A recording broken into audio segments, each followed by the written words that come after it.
Good evening. Welcome to the Calexico City Council Calexico Redevelopment Successor Agency Calexico Financing Authority regular meeting. Today's date is Wednesday, February the 15th, 2023. The time is 5:33. I'll take roll call. Mayor Javier Moreno here. Mayor Pro Tem Raul Ureña. Here. Councilmember Camilo Garcia. Here. Councilmember Gloria Romo. Here. And Councilmember Gilberto Manzanares. Here. Thank you. We have a quorum. This is a closed session meeting. Call to order due to the declaration of emergency. This meeting is being held pursuant to AB 361, approved by Governor of California on September 16, 2021, and some or all city council members may participate in this meeting by teleconference. Pursuant to Imperial County Public Health Department guidelines, city council meetings are now open for public appearance at 100% of capacity of the council chambers. Public participation will continue to be available in the following ways. Members of the public are encouraged to watch the meeting via live stream at http://communityspectrum.org live at 6:30 p.m. or via the Calexico City Hall Facebook page at www.facebook.com/City of Calexico CA. Members of the public will be able to make public comments in the following ways. In-person comments. Submit public comments via email by 2 p.m. on Wednesday, February the 15th, 2023 at email cityclerk@calexicoca.gov or via fax to 760-768-2103. You may also make public comments via Zoom from a PC, Mac, iPad, iPhone, or Android device. If you choose to do so, the telephone number to dial is 1-669-900-6833. The webinar ID number is 833-6266-9219, and the passcode is 636632. Do we have any public comments? No public comments. And then, Mayor, we do want to report that we'll be tabling item number 1 from closed session. And that's Okay. Conference of Labor Negotiators. Okay, so we're tabling item number 1 in closed session. Thank you. So adjourn to closed session, a closed session. Let's get just a consensus or a vote on that. I'm sorry? Let's get a consensus or a vote, if everybody's comfortable with that. A consensus? So move for approval of the You want revision of the to agenda. consensus? you know, Okay. With the exception. So With moved by exception Mr. of item 1 as stated by the attorney. Okay. I'll second the motion. Motion was moved to table item number 1 in closed session, and second by Mr. Ureña. All those in favor? Aye. Aye. Aye. Thank you. Motion carried. Adjourn to closed session. A closed session of City Council Chambers.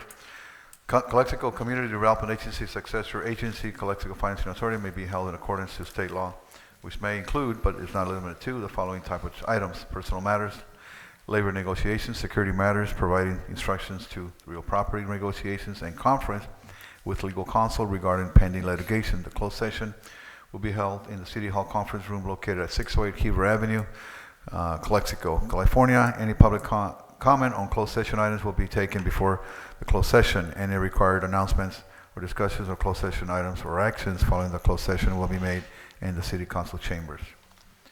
And we will adjourn to closed session, 5:36.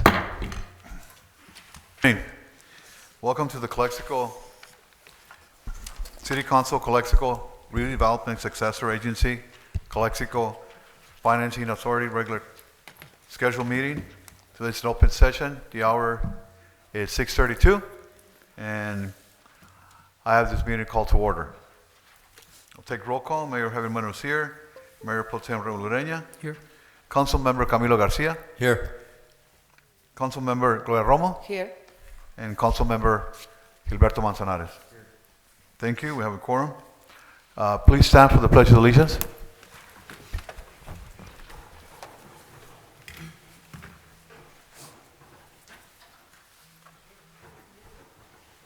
Ready? Begin.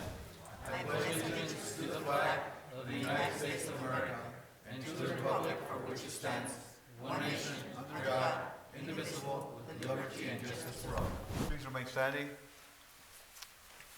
for the mission station pledge.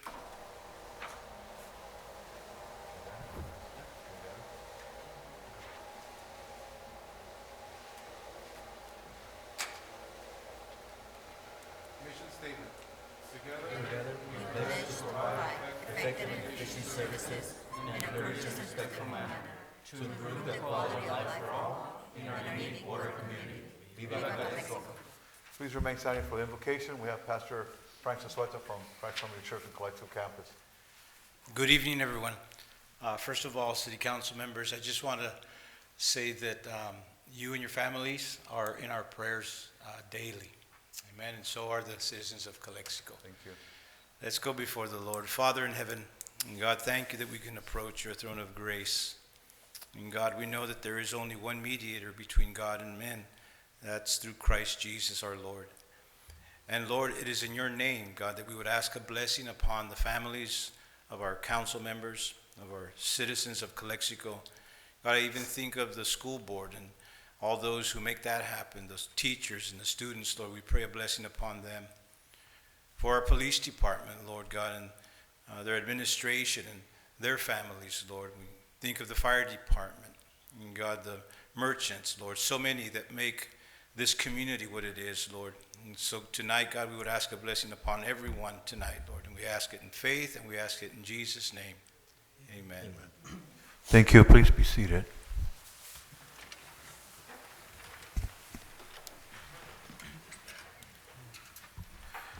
Our next item is closed session announcements. Yes, thank you, Mayor. City Council met in closed session only on items 2 and 3. Item 1 was tabled. On items 2 and 3, we received direction, but no reportable actions were taken. Thank you. Thank you, Mr. Campo. Next item is approval of the agenda. So moved. Second. Moved by Mr. Camilo Garcia, second by Mr. Raul Ureña. All those in favor? Aye. Aye. Motion carried. Thank you. Our next item is announcements. These proceedings may be viewed on the City of Calexico website at www.calexico.ca.gov the Friday following the City Council meeting. Community officer hours with Mayor Moreno will be held by appointment. Please contact the City Clerk's office at 760-768-2102 to schedule an appointment. Our next item is presentations.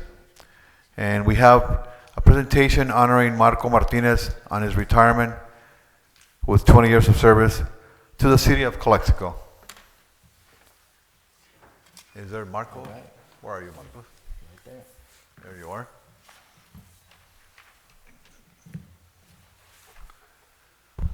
Marcos, buenas tardes.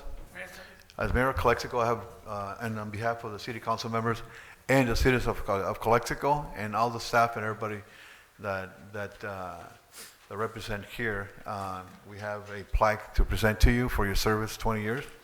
And it says like this.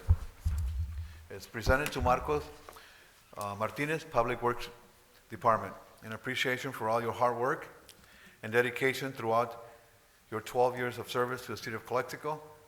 You will be missed. City of Calexico, January 18th, 2023. Congratulations. Okay. Felicidades. Marcos, venga por acá. Una foto con nosotros. Acá arriba.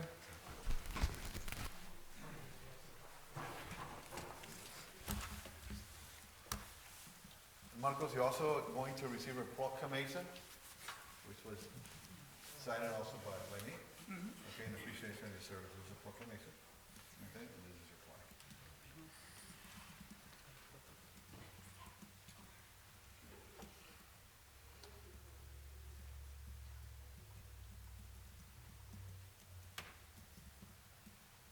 Gracias.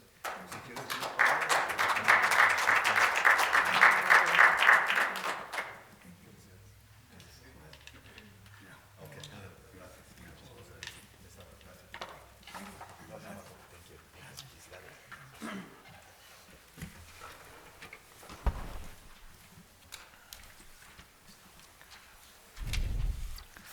Our next proclamation is honoring Yolanda Johnson for 50 years as an educator at the Calexico Mission Academy.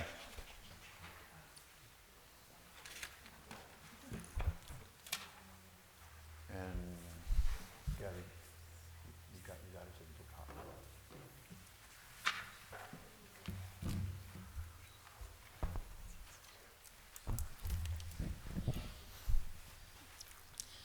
proclamation honoring Yolanda Johnson for 50 years as an educator at Calexico Mission School. Whereas the Calexico City Council believes it is important that we honor and acknowledge those people who selflessly contribute to the betterment of our community. And whereas Mrs. Johnston graduated from Pacific Union College to become an educator in 1973. And whereas the moment she walked into her classroom at Calexico Mission School, she knew it was her life's purpose, and educating the hand, the mind, and the heart is more than the school maximum for her. And whereas it has been 50 years since the decisive moment, and for the past 5 decades, Yolanda has taught multiple subjects and grades ranging from elementary to high school. She has taught several generations of students, and her former students now bring their children and grandchildren to be educated as they once were at CMS. And whereas Yolanda's love and dedication to Calexico Mission School students beyond the classroom walls, her passion for education moved her to organize international trips, fundraisers, bike-a-thons, and numerous school events. Her tireless spirit has inspired generations of students and assured them they are always welcome, encouraged, and loved in her classroom. Now therefore, Javier Moreno, Mayor of the City of Calexico, does hereby acknowledge Mrs. Yolanda Johnson for 50 years of service to the community, and along with the entire City Council, take pride in recognizing her for her dedicated service as an educator at Calexico Mission School. In witness thereof, I adhere affix my signature and official seal of the City of Calexico on the 15th day of February 2023. Javier Moreno, Mayor of the City of Calexico. Thank you.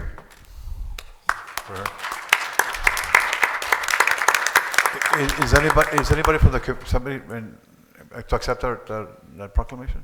No. No? So.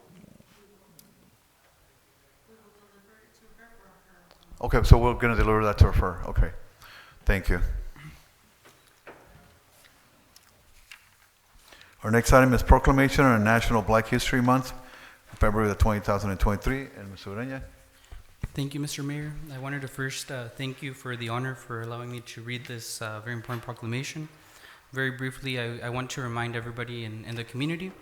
I did speak to Marlene Thomas this morning, and I did promise her that for next Black History Month, we'll be a little bit more organized. I explained to her the challenges that we've been having as far as time. I wanted to give thank you and credit to Ms. Gaby Garcia for making this proclamation possible. I wanted to remind everybody that years ago, just a couple of decades ago, there were vibrant black communities in Calexico and in El Centro. There were up to 2 black churches here in the city of Calexico, and we hope to return to those days for black prosperity. I wanted to read very briefly a paragraph from Dr. Martin Luther King. Como se dice, I have a dream. And he said, when we read this at the Capitol, many of us were there. He said, so even though we face the difficulties of today and tomorrow, I still have a dream. It is a dream deeply rooted in the American dream. I have a dream that one day this nation will rise up and live out the true meaning of its creed. We hold these truths to be self-evident, that all men are created equal. So, City of Calexico, whereas the City Council takes pride in recognizing February as Black History Month. This month is a time for honoring and exploring the culture and history of African Americans, as well as recognizing that our society's rich diversity is one of our greatest strengths. Whereas the origins of Black History Month date back to 1915, when Dr. Carter G. Woodson founded the organization today known as the Association for the Study of African American Life and History. And whereas in the 2023 theme, quote-unquote, Black Resistance, acknowledges that African Americans have resisted historic and ongoing oppression in all forms. These efforts help to advocate for a dignified, self-determined life in a just, democratic society. And whereas, by remaining resolute in their resistance, African Americans have helped create progress, including the end of slavery, the dismantling of Jim Crow, political representation at local, state, and federal level, and the passage of the Civil Rights Act of 1964. Whereas efforts by our African American citizens have been used as a model for many other citizens and groups who seek to fulfill their full civil rights under the Constitution. And whereas Recent deplorable events have re-emphasized the mandate of the Black struggle and underscored the need for more than raised voices if we are to bring out a lasting institutional and societal change that is so desperately needed in our country. Whereas we encourage all people to recognize and confront these issues by standing in the gap at every opportunity, eliminating barriers with fearlessness and determination to empower Black people to promote and protect their health and wellness.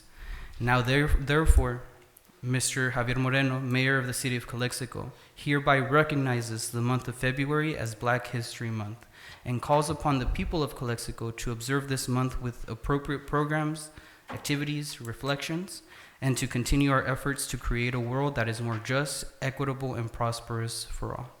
Thank you, Mr. Mayor. Thank you, Mr. Araya. You are also involved with I know Marlene Thomas for decades, and I know you're very involved with, she is the founder, I think, of the Justice Coalition? And the Imperial Valley Valley. Social Justice Coalition that is currently undertaking the needs assessment. Okay, for and I the- do have here my signed proclamation. Will you take that on behalf of them? I would be glad to. Well, there you go. Congratulations. Good.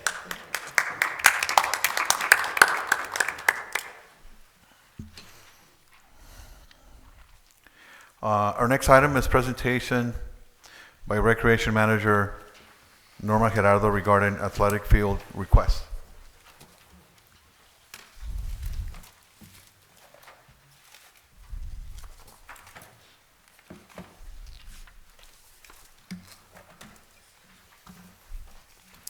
Good evening, Council. Good evening.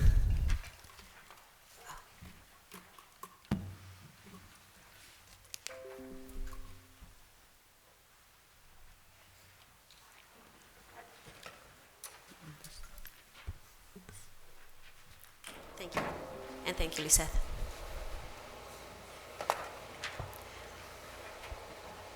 During our last meeting, Council requested a presentation on our current athletic field requests.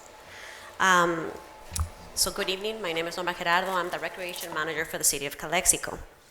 On next slide, Gabby, please.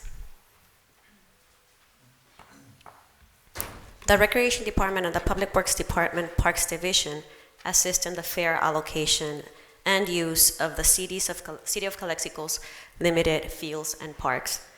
Under the Recreation Department is myself and the sports coordinator who work on this. And under the Public Works Department, Parks Division, it will be the Public Works Manager, Administrative. Staff meets with sports groups twice a year, and we meet early in January, and that will be for the term of January through August. So all sports can use whatever they got allocated to them for that term. And the following meeting is mid-August for a term of use September through December. City fields are used all year long. Next slide, Gabby, please. The following are the spaces that we usually provide or made available to the sports groups. With an asterisk, you can see which are retention basins and which are actually parks or fields. Next slide, Gabby, please. So the way the process is, we send out the application packets about 3 weeks before the meeting, and it has the athletic field request permit form that is attached to your presentation, also the memorandum of understanding, coaches, staff registration, and they must provide a $2 million liability insurance. That's the packet. Then internally, city staff, recreation staff meets, and we go through all the information, and we start working on a work plan, what we can give and to whom. We also check with our parks division for any parks that may be closed and for how long they would be closed. It depends on the condition of the parks. Some parks may not have lights at the moment, or restrooms, or they're closed because they need to work on the park. So based on that information, we come up with a work plan before the meeting. Then during the meeting, some negotiations may be necessary. And what do we mean by that? Well, many groups want the same parks and locations, same times, same days. So whenever we have troubles trying to provide a space to them, then we start negotiating who takes what days, we divide the days, we divide the times to try to make it as fair for everyone based on the size of their group and the needs. Then after we meet and everyone is, I don't want to use the word happy, but once everyone was served, later on we sent a written request permit signed already. So that is the process. And just for you to know, leagues take priority over individual groups just because of the sizing of the leagues. Thank you, Lily. The next slide is the athletic field permit request. That's the form they fill out. Next slide. The memorandum of understanding explains the need for liability insurance, what the leagues or groups are supposed to do. They need to clean after themselves. They need to drag the fields after they use it, things of that nature. Next slide. Then is the request for a particular park. That's when they tell us what times they would like per park, per individual park. Next slide. And finally, a coach staff registration list where they name all the coaches they're going to be having under their group. Next slide. So in front of you, you have what we currently have, all the sports groups and leagues that we currently are serving. In the sense, this is also to provide you a visual image of the sports that we have, which ones are baseball, softball, soccer, football. Prior to us submitting the presentation, we contacted all the leagues because there was a question of how many children were in each group. We contacted the leagues, and prior to the meeting, we had no numbers from the leagues. Up until now, you have the numbers, the current numbers that we have on paper. They're not words. They already provided us during these days with registration forms for those individuals. CPAA has brought nothing. We don't have anything on record. Liga Menor del Valle, they have 86 submitted, and they're pending more. They're still registering children, but for now, we have 86 on paper. And then Calexico Little League, which are the 3 leagues that we have, they submitted 141 already registered children, and they're expecting about, I believe, 70 to 80 more. They're still registering as well. Next slide. And here you will have a visual image of who's using what park, what organization or group is using which park. Next slide, Gabby. This will be it if you have any questions for me.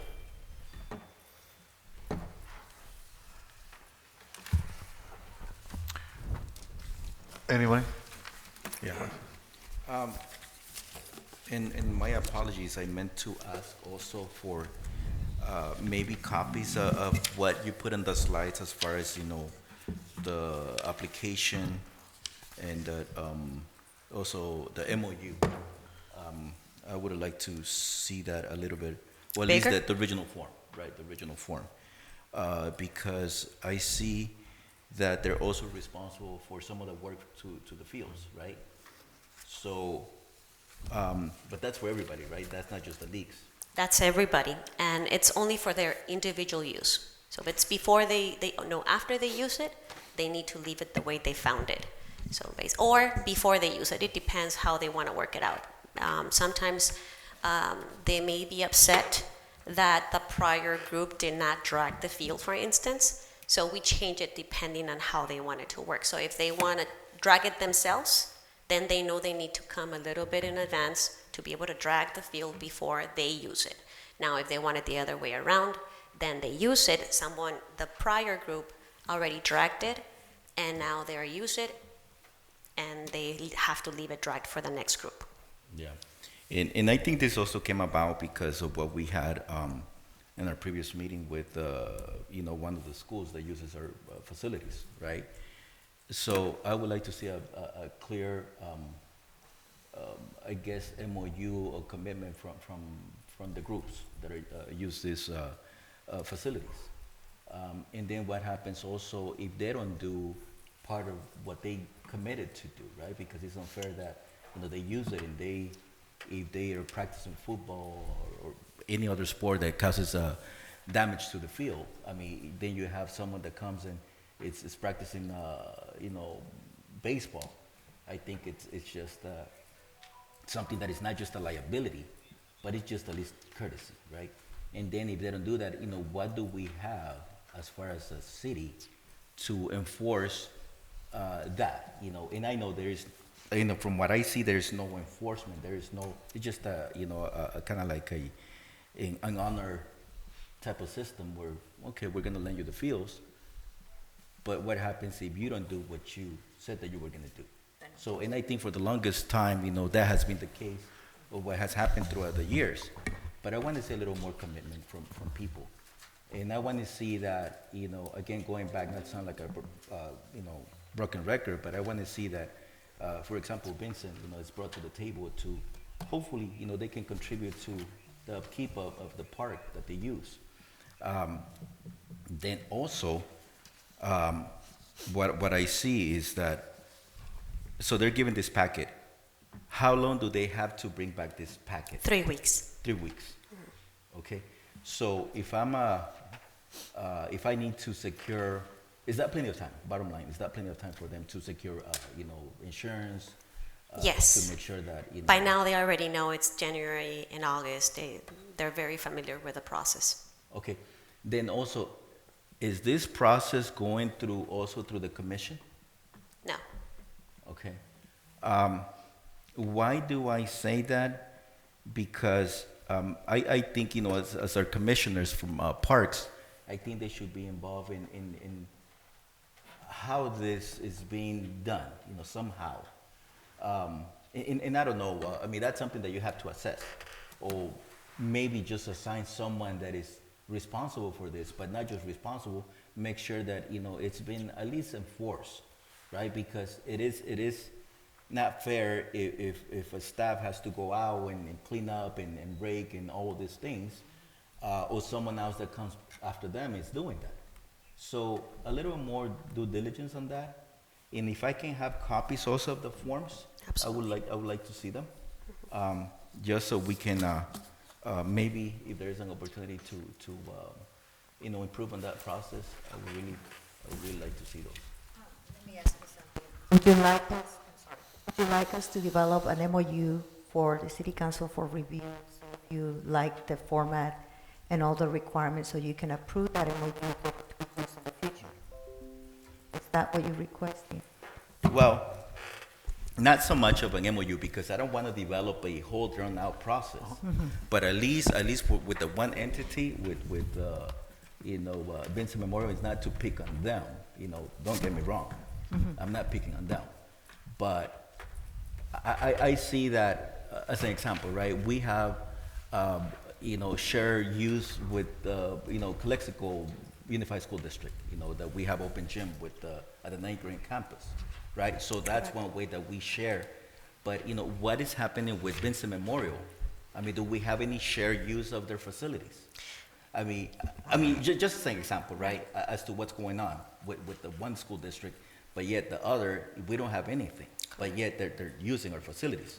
So I'm asking if they can contribute, if we can develop, that would be an MOU, that would be some sort of a contract. But with the leagues, I don't think we need to do that, So that's kind of like what I'm asking that. We definitely, if my personal opinion is, we definitely need some type of enforcement, and we do need some type of consequences on groups that do not. It's a hassle. Just bringing the numbers to you was a hassle, trying to get information. And although it's part of the requirements that they need to bring in at some point, they don't follow. We see cars on the ground and on the green areas, even though it's on the MOU that they may not be in there. So there's many things that are infringed. So we do need to have in place, approved by council, some type of consequences. The only setback that you will find is that because once you set those policies, once we bring them up and you discuss them and you approve them, then we can take that as a tool to enforce those policies. Problem you will find is that whenever we remove a permit and we give that location to someone else, you're gonna have that group coming over and not be happy about not using the field for the rest of the term. So we've considered, internally, we've considered many, many options, and we will work on any direction that you give us. For Vincent Memorial specifically, they're just one more group that we deal with. They don't have any preference over anyone. It's just another league for us. It's another group that they request a space, and we try to allocate space to them, just like any other group that comes and knocks on our door. Yeah, but the difference that, it's not a league, it's an institution, right? And it's an educational institution. It's not just like a league that is a nonprofit, and they're working under that, on the nonprofit status. I understand, yes, they're not for profit. They're on the educational system. But I think if they can contribute, that would be great. I mean, this is the time where we need as much help as we can get. I mean, we have been saying that's the truth. I mean, we're not, saying something that is new, but I think the more help that we can get, the better. And then on the other concern that I saw is that, so these fields are used year round, so there's no time for the fields to be reseeded or to be, water, so we can see a little more grass, because, I mean, we go in it's plain dirt, right? Whether it's a retention basin, especially the retention basins, right? Yes. That we always have that concern, of whatever is there. Yes. So there has to be some time also, at least to. We can to definitely water. work on a possible process for, if you want, we can take it first to the commission and then bring it up to you guys. We actually had been working in previous years with something similar, a plan where we accommodate the sport that is in season, and we let the parks and fields locations that are not in season rest. Do be aware that if we do implement that plan, you will have the other sports groups coming because they're used to use it year long. They're going to come and they're going to say, well, we're trying to keep kids active, and Yeah. So, okay. I think what we're having a situation over here. What you're looking for is some sort of like a lease, in which you're giving authority to Vincent Memorial to use their park for different events. What the other group is only by events for the teams. Is that the way that I understand? Because you want to make a difference between one school and the other groups, and that's what I would like to have more. Well, yeah, and that's it's like that's the difference there. Yes, exactly. One is a school and the other one is groups, nonprofits. that. That's So it is a distinction there. Yes, And okay. again, not to pick or don't take this personal, but I think it's time that we help each other out. Okay. I mean, we had the resources. I wouldn't mind absorbing, or the city absorbing the cost.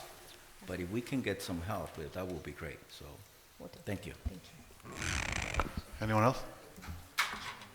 No comments? Lorena? No comment. Romo, any comments? Okay. Thank you for the information. Nada más quiero saber, Esperanza, ¿esto fue lo que te pedí la vez pasada, de la cantidad de personas que están en cada parque, o esta es otra presentación? Esta es otra presentación. Ajá, ok. Sí, la información que usted pidió, the information that you requested, I was informed by Ms. Gerardo that they don't have access to that kind of data. Ah, ok. That what they can do, they can just grab the numbers that they have and request, but that's about it. They don't have Okay, a database. perfect. Thank you. And just, Ms. Romo, under the current sports groups slide, you will find some of those numbers, but they're not complete. They're still registering, and that's Yeah. what we were able to get. Yeah, okay, Yes. thank you. So we Thank you for try the to provide information. those numbers for you. Perfecto, thank you. No comments. Thank you very much. Thank you.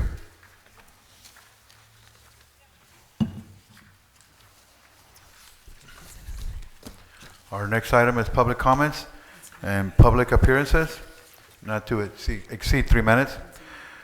This is time for the public to address the City Council on any item not appearing on the agenda that is within the subject matter jurisdiction of the City Council. The mayor will recognize you, and when you come to the microphone, please state your name and address for the record. While members of the public are encouraged to participate, it is unlawful to disturb or delay the council meetings with personal or slanderous remarks. The City Council is prohibited by state law from taking action or discussing items not included on the printed agenda. If the item you wish to comment on is on the public portion of the agenda, we will take your comments when we get to the item on the agenda. And please direct your questions and comments to the City Council. As a point of reference for the comments, I do have a total of 7 public comments, 2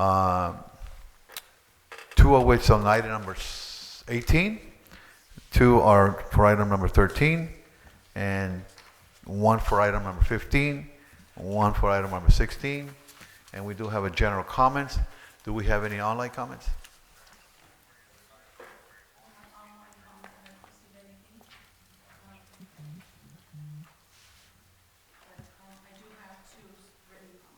Okay. One for item 13 and 1 for item 18. Okay, and we'll get to those one time. And I know I have some public comments here, and members of the public that are here. I spoke to Mrs.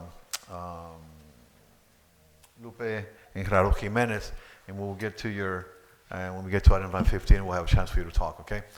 So in the meantime, we do have one general public comment by Mr. Alex Baroni.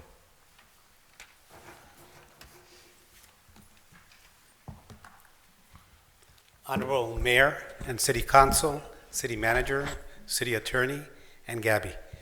I would like to request, if possible, because this is in behalf of BID and in behalf of my business. And I would like 3 minutes for BID, and I would like 3 minutes for my business, if you could grant it to me. Okay, so because you are chair for the Yes. the bid commission. That's, Okay, yes. do you want to talk now? Or you want to get to the comments for the commissioners? Because we do have Ms. Roxanne Pacheco, who's the commissioner for Arts Council. She's going to speak on that line item. You want to wait there, or you want to do it No, now? I'll do it now. Now? Yes. Okay, go ahead. Thank you. Okay. Back in October, we proposed out of our funds for lighting in the downtown. And then it was brought to our attention, hey, well, why don't you put together with ARPA funds to make the repair better and better lighting, something similar to what Mexicali has done on Curto. So we had an evaluation done by an electrical engineer, contractor. He went through first, second, and third, and he evaluated all the lights. And we gave a report to City Manager Colio. So we approved it back on late October. So we're February 2023, and we have nothing to know yet. We're still in the dark. So I would like the City Council's help on getting this activated, because keep in mind, commissioners, we put in our effort, our work. We don't get compensated. The compensation we get is seeing things get done, and we're not seeing nothing get done. I've sent Ms. Colio some emails on asking for a meeting. We don't have a meeting yet. I guess she's probably still working on it. But just imagine, since October of last year, we haven't met again. So this is, downtown Calexico is in dire, really need of help. And, the commissioners, we want to help, but, we need to look to you guys. And I would like to get a little clarification. As a business improvement district, what are the powers we have? Because sometimes it looks like we depend on you guys, but then when it comes to something needs to be done, it's not our responsibility. That's what the city tells us. That's what was mentioned to me by Mrs. Colio when I wanted to put away the nativity scene. She goes, it's not our responsibility. Ask one of the board members to put away it in their business or their house. Now, I don't think that's a response. How can we, why would I put it away? Or another board member? And I asked, hey, help us. We look to you for help. Now, if we're autonomous in that way, I can be autonomous and I get things done. I'll rent a U-Haul, get 2 people, pack them up, and get a little storage and rent it on behalf of bid. And we'll have a little storage. But let us know. Something else that we haven't been really taken in to put our input or have been invited. A lot of people were against what happened on Rockwood, the painting, the closing. I think it's a good idea. You guys are doing things there, but you're not inviting us. Somebody put out trees, good, I commend you. They put out tables and chairs, I commend you. But there's an organization. What's the plan? We're there, bids there. We would like to know. I think we have to help each other. The left hand doesn't know what the right hand's doing. So to make it fit in my 3 minutes, we need a meeting. We need your help. We need your help. And I commend Mrs. Romo. She's always telling me, Alex, ¿cómo te ayudamos? She's there. She's there. Mr. Manzanares, you're new. Help us. Javier, Ureña, Garcia.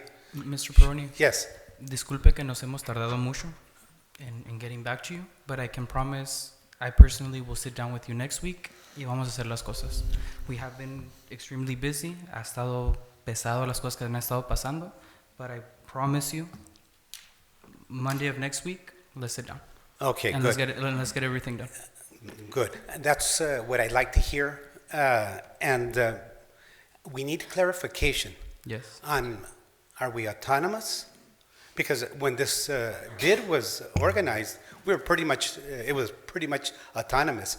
Now, well, you got to ask the city, or you don't have to ask the city, or it's your responsibility. Let's clarify that. And Mrs. Colio, you have to ask Mr. Campos, maybe he can clarify it for us. Now, another thing that I'd like to, now we're going to my business. I'm a consultant, have been for the past 16 years. Never had any problem with the city doing my consulting business. Everybody works fine. It's fine, a fine working machine.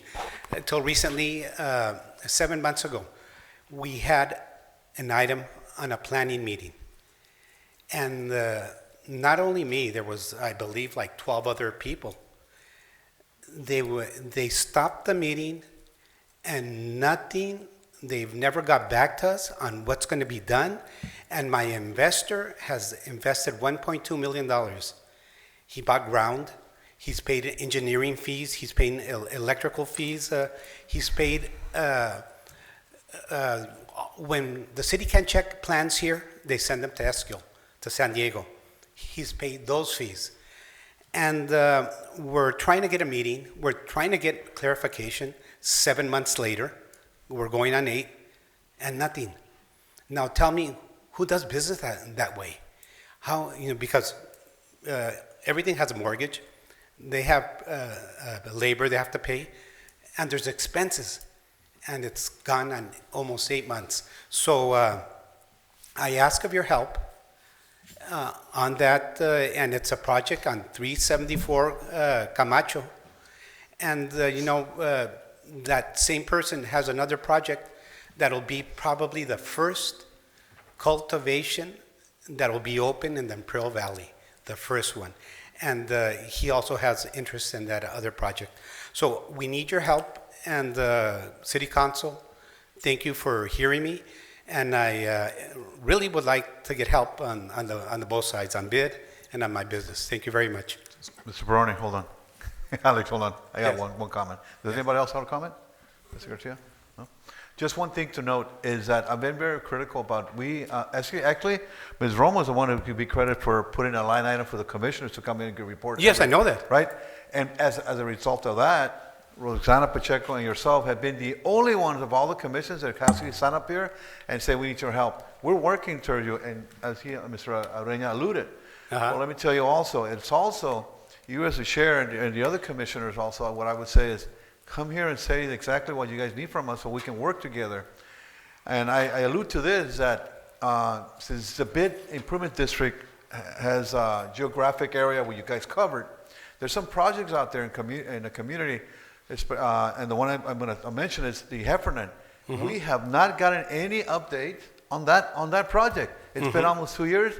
Nobody's coming from Heffernan, from BID, from nobody. They haven't even included us on the project. So we can work together to address those issues so it won't become a problem. And commissions really help us to buffer some of those things.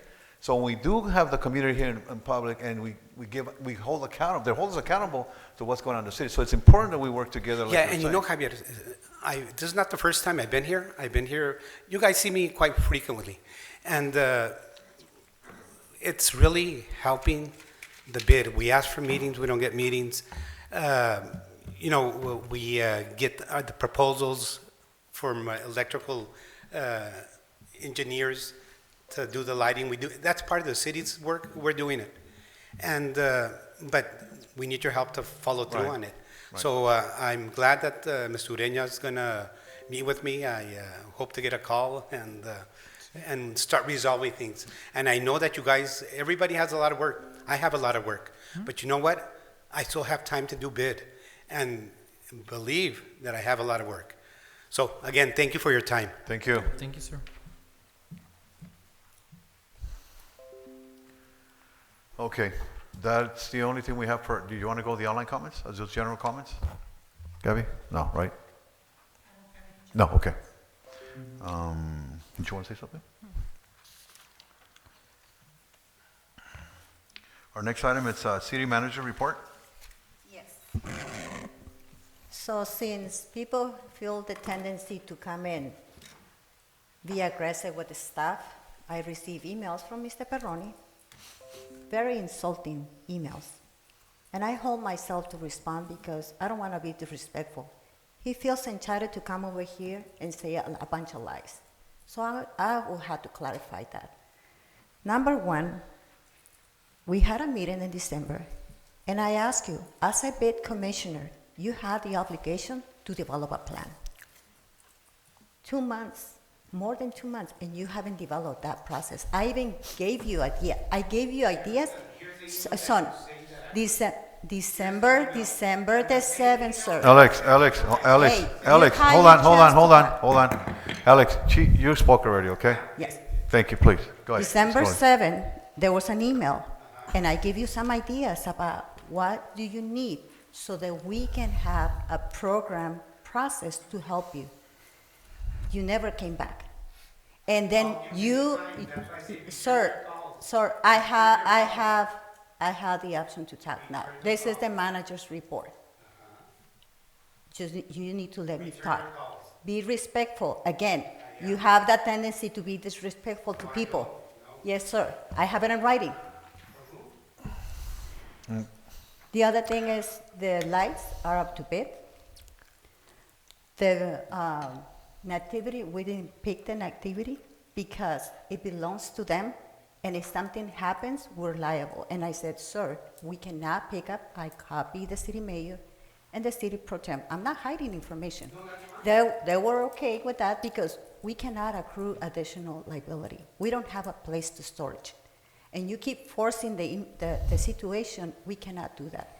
Now, if you want to donate it to us, and I offer this option to you, fine, we will have a full complete power on how to use the nativity but you're gonna have to give it up. Because if you're gonna keep in control of it, you're gonna have to store it. I cannot put the city in more liabilities than what we have. You have no idea of the amount of work that we have in the city. Our staff works extra hours, believe it or not. Every single day, I see them working hard.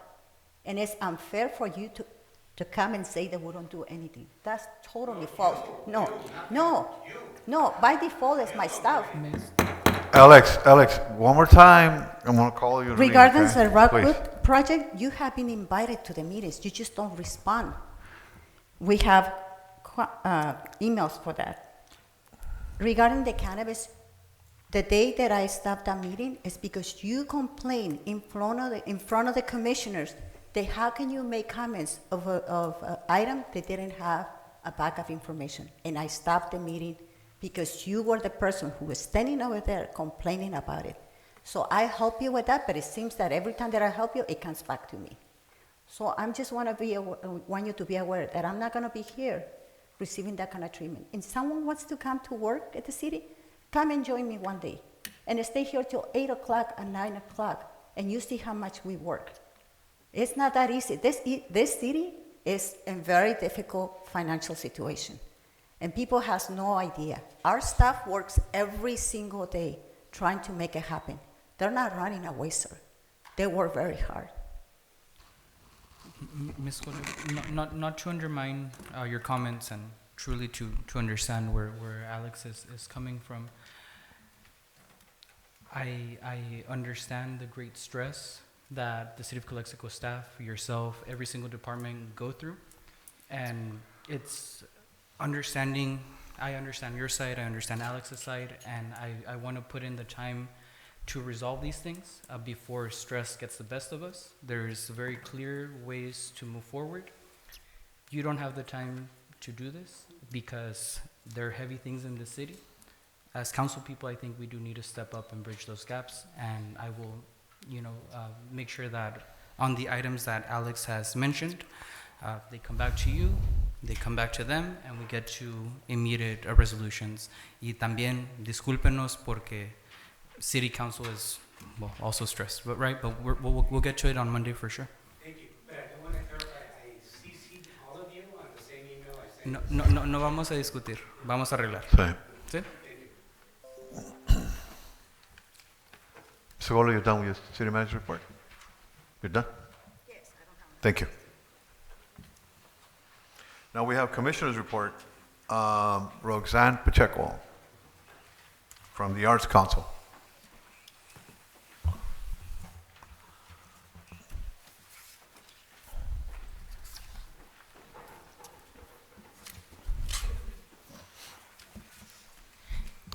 Hello. Hello, Mayor, Council, Aye. City Manager, Attorney.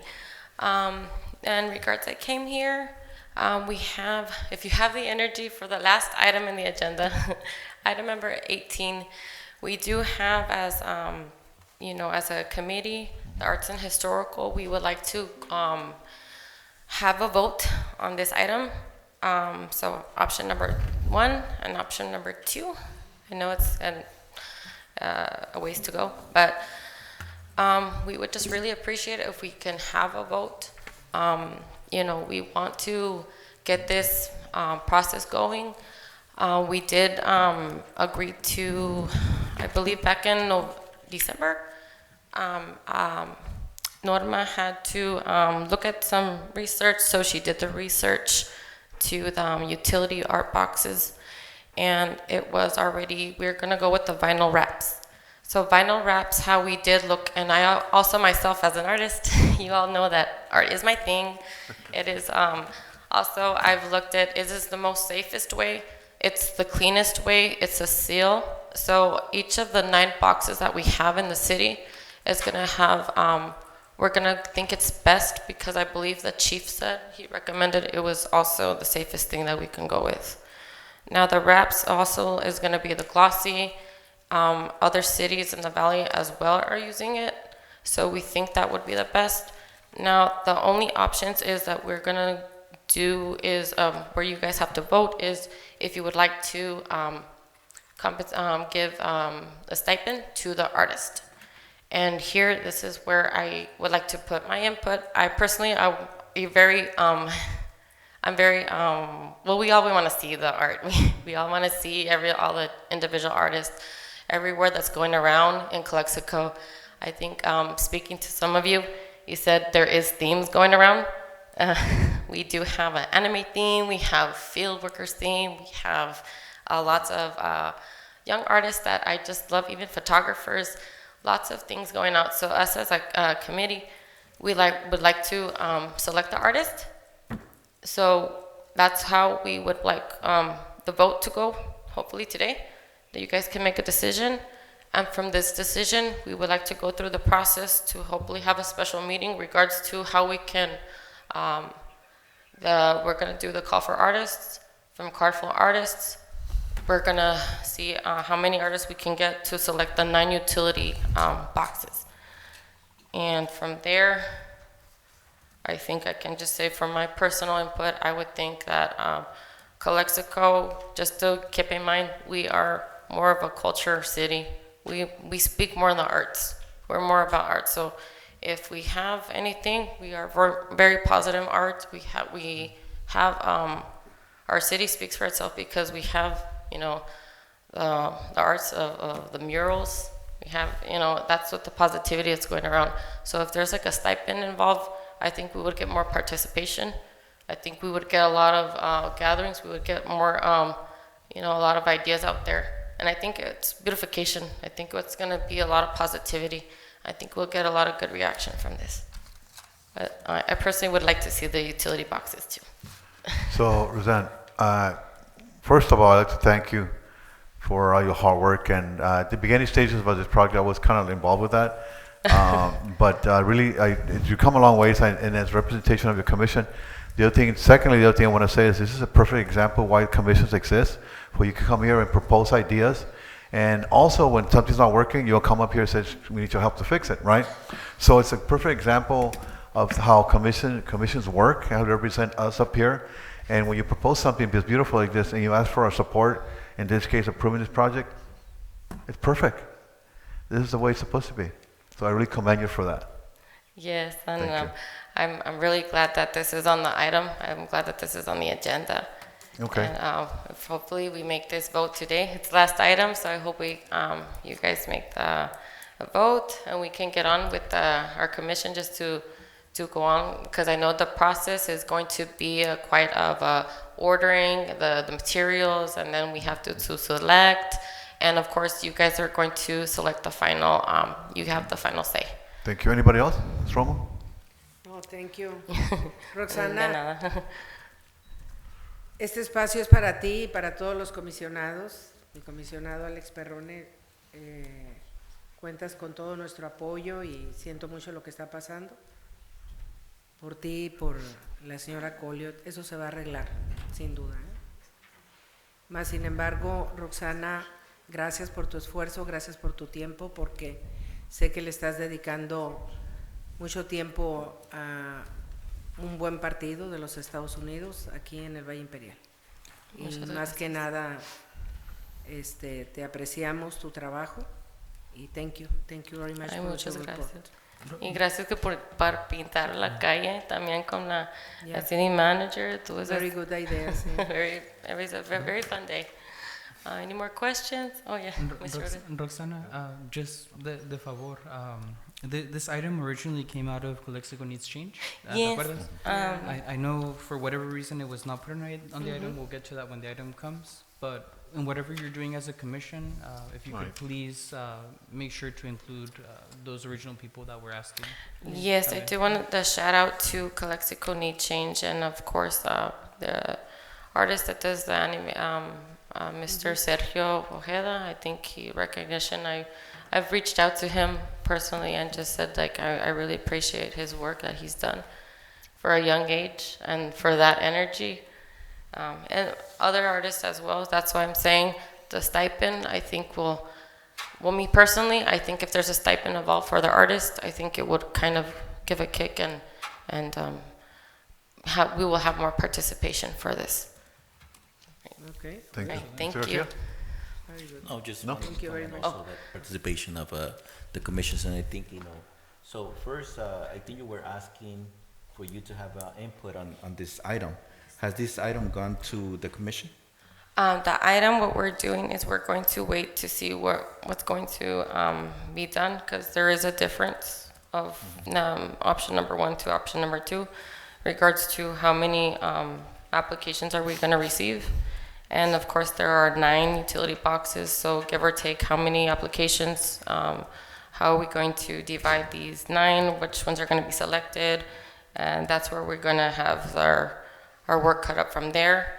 And then, of course, ordering the materials, the So- cost, yeah. Yeah, but just my question was, if you as a Okay. commission, if you had any input in this process, and if you still need to have more input or conversations, and I know that your commission is missing some people also. I think there was a council meeting because of lack of quorum. So if we can just work on that also, because it's really crucial that we have our commissions fully staffed, the membership is complete, because a lot of the feedback that we get comes from you, and we appreciate that. And I just want to make sure that we make this clear. We're gonna work, and we're gonna work in a respectful way. I personally, I don't like to see these exchanges. I think is disrespectful to one another, and I think we appreciate what the public does, what the citizens contribute. And I think we should be able to, at the end of the day, sit down, just like Councilman Aureña proposed.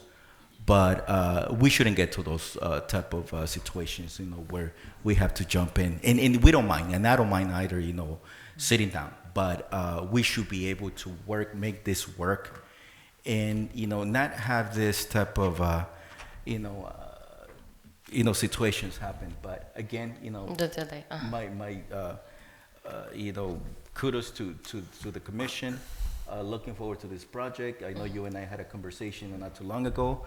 Mr. Peroni, I know you and I have had conversations also, but we're gonna make it work, and rest assured that everything that is done is appreciated, is for the benefit of the community.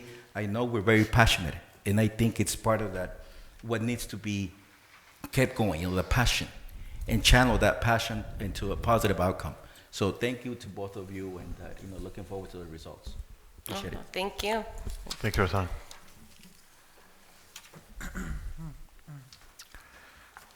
Our next item is city council comments and or reports on meetings attended. We'll start here on my right, Vice Mayor. Thank you, Mayor Moreno. I'll make my comments in English today. I just have 2 topics. The first one is adjacent to 15, but not about 15, just so it's clear. It's related, but not about 15. I wanted to get that one out of the way first. There's been a lot of development. I think that's the good news in the city of Calexico. I'm very happy that a lot of people are taking single-family homes, converting them into multi-unit apartments. That's a very good thing. The unfortunate thing is that the city council, and another thing to be said about that is that's the law, right? As far as I know, the state is making it easier for people to convert their homes so that they're multi-units and more people have housing in the city. This is happening fast, and it is a beautiful thing that we want to continue to support. The only thing is that as a city, we have to catch up with that kind of development. There are traffic issues, parking issues that are arising due to this rapid development, issues with public safety and all the services that the city provides. Issues with how we charge how much fees need to be updated to reflect those changes in development and zoning as well. So I'm very happy. I know, like Ms. Colio has stated in this meeting, we are swamped and taking hits from all sides. But I do hope that we can also have that conversation to make sure that development of housing continues to be growing at a rapid pace here in the city of Calexico. And we'll get to the actual fee waiver in item number 15, which is a separate matter.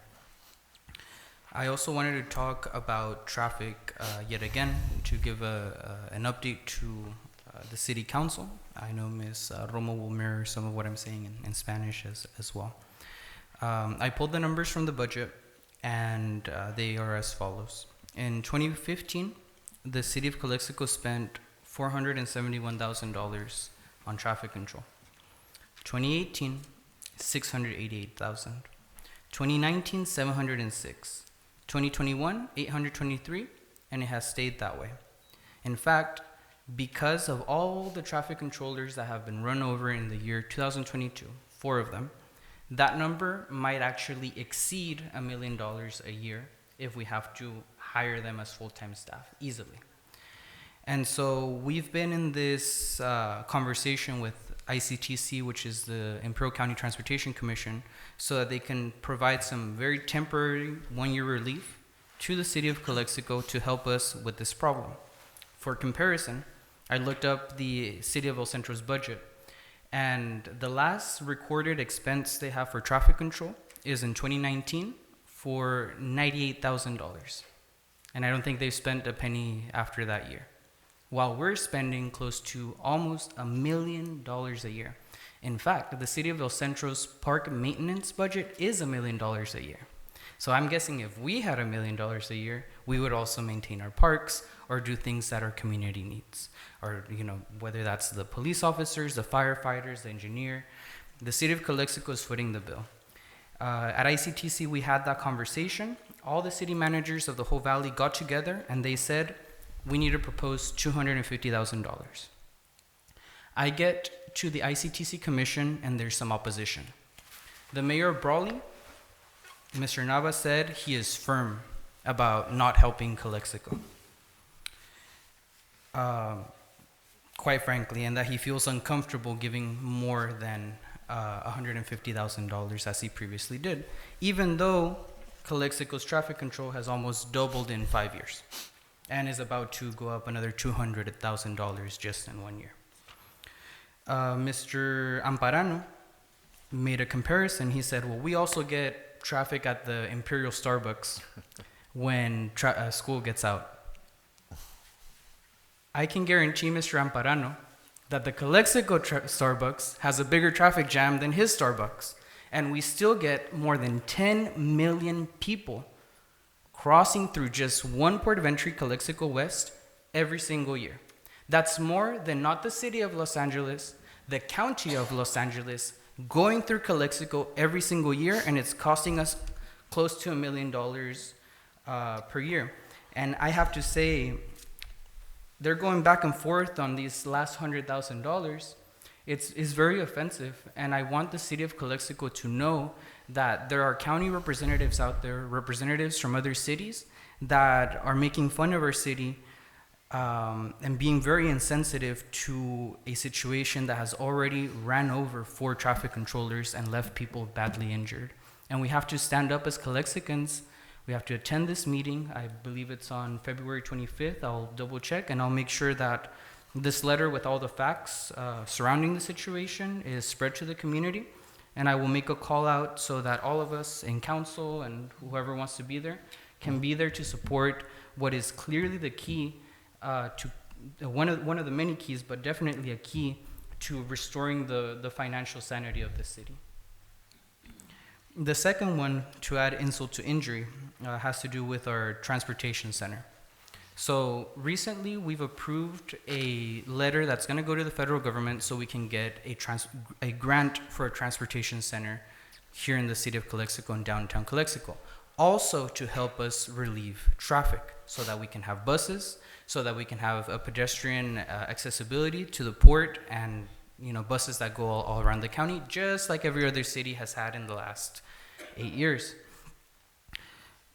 There again, I believe it was Supervisor Escobar, when it was taken to the County Board of Supervisors, he pushed the board to make sure that letter of support was not approved by the County Board of Supervisors for the city of Calexico, claiming that we're not quote-unquote paying a certain property owner enough enough money. I want to make it clear to this council, I want to make it clear to the public, while I can't release any information on the litigation that is going on, there is still a lot of room for negotiation. The process of eminent domain is still underway, and it is incredibly inappropriate for the County of Imperial, who not only does not want to help us with our traffic control problem that is bankrupting us, is kicking sand in our face saying, we also don't support your transportation center funding over some pending litigation that is in your jurisdiction. Us, the city of Calexico, not the County of Imperial. Those are very unfortunate political developments, Mr. Mayor and Council, that I wanted to make everybody aware of, and we really have to fight for our city on these Right, a topics. couple observations on that. Mr. Escobar was sitting here at City Council when we approved that transportation hub. I believe so. And he was in council, and now he's over there, he's not approved. That's kind of ironic, right? And not only that, but I can assure you that we do have the full support from Congressman Reeves. And Assemblymember Garcia and Senator Garcia, Padilla. and as well as the state with the Transportation Authority up there in state. So why would they do that? It's beyond me. But anyways, but the other thing also I want to allude to is with the new port of entry expansion, the new 6 lanes, we're not 6 lanes, so I think it's going to be total of 20 lanes. Imagine that day when they have all this traffic coming over and have a huge impact, and yet the more impact we have, the more traffic, the less money we get. That is unfair. Thank you for reminding me. Just to close off, I'm glad Comité Cívico del Valle is here represented in your letter. I want to ask you, as a community group, and IV Equity as well, this is an air quality issue. Every single day, 4 lanes of traffic, all of these cars clog up, mostly low-income tracts of our community. Who does that impact? Us, right? This is an air quality issue that I would like community groups like IV Equity and Comité Cívico to please take seriously, to help us advocate for the equity behind this massive inequity, that's not just financial, it's also environmental and health of our lungs in this city. This can literally not continue to go like this. If this cost continues to increase to $1 million, and then with the port of entry doubling in lanes and adding to the cost, this city is gonna go bankrupt. We can't take this anymore, and we really, really need the support. I make a plea to the community to please join us, porque esto es una de las pesadillas más grandes que tiene nuestra comunidad, y ahorita es cuando tenemos que luchar por nuestra comunidad. Ya estuvo bueno. Thank you. Thank you. Anybody else? Ya. Gracias, Raúl. Thank you. ¿Quieres que lo diga en español, lo que dijiste? Adelante. Bueno, para la comunidad hispana, que es la mayoría en Calexico, California, todavía no tenemos el sistema de traducción. ¿Para cuándo, señora Colio? Estamos trabajando en eso, ¿verdad? ¿Para cuándo más o menos? Perdón, siempre le pregunto. No, lo que pasa es que estamos haciendo un paquete completo, incluyendo Algo faltaba, ¿verdad? el nuevo sistema que vamos a tener de Zoom Meeting. Sí, Ese va bien. incluido en el mismo paquete para poderlo tener. One month. La señora Gabriela está trabajando. Tuvimos entrevistas la semana pasada con diferentes compañías para Thank que you, nos Gaby. puedan proveer ese servicio. ¿Un mes más, Gaby? 2. Bueno, pero ahí vamos. Sí lo vamos a hacer y bien con televisión y toda la cosa. Bueno, es muy triste.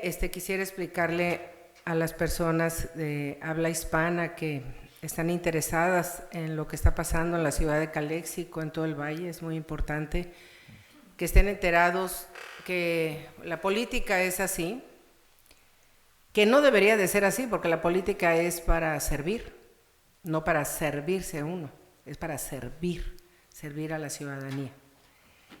Y lamentablemente, pues hay políticos que por alguna otra razón, ideas que tienen tal vez, imagínense, hacen algunas votaciones a nivel condado que afectan a nuestra ciudadanía, la verdad.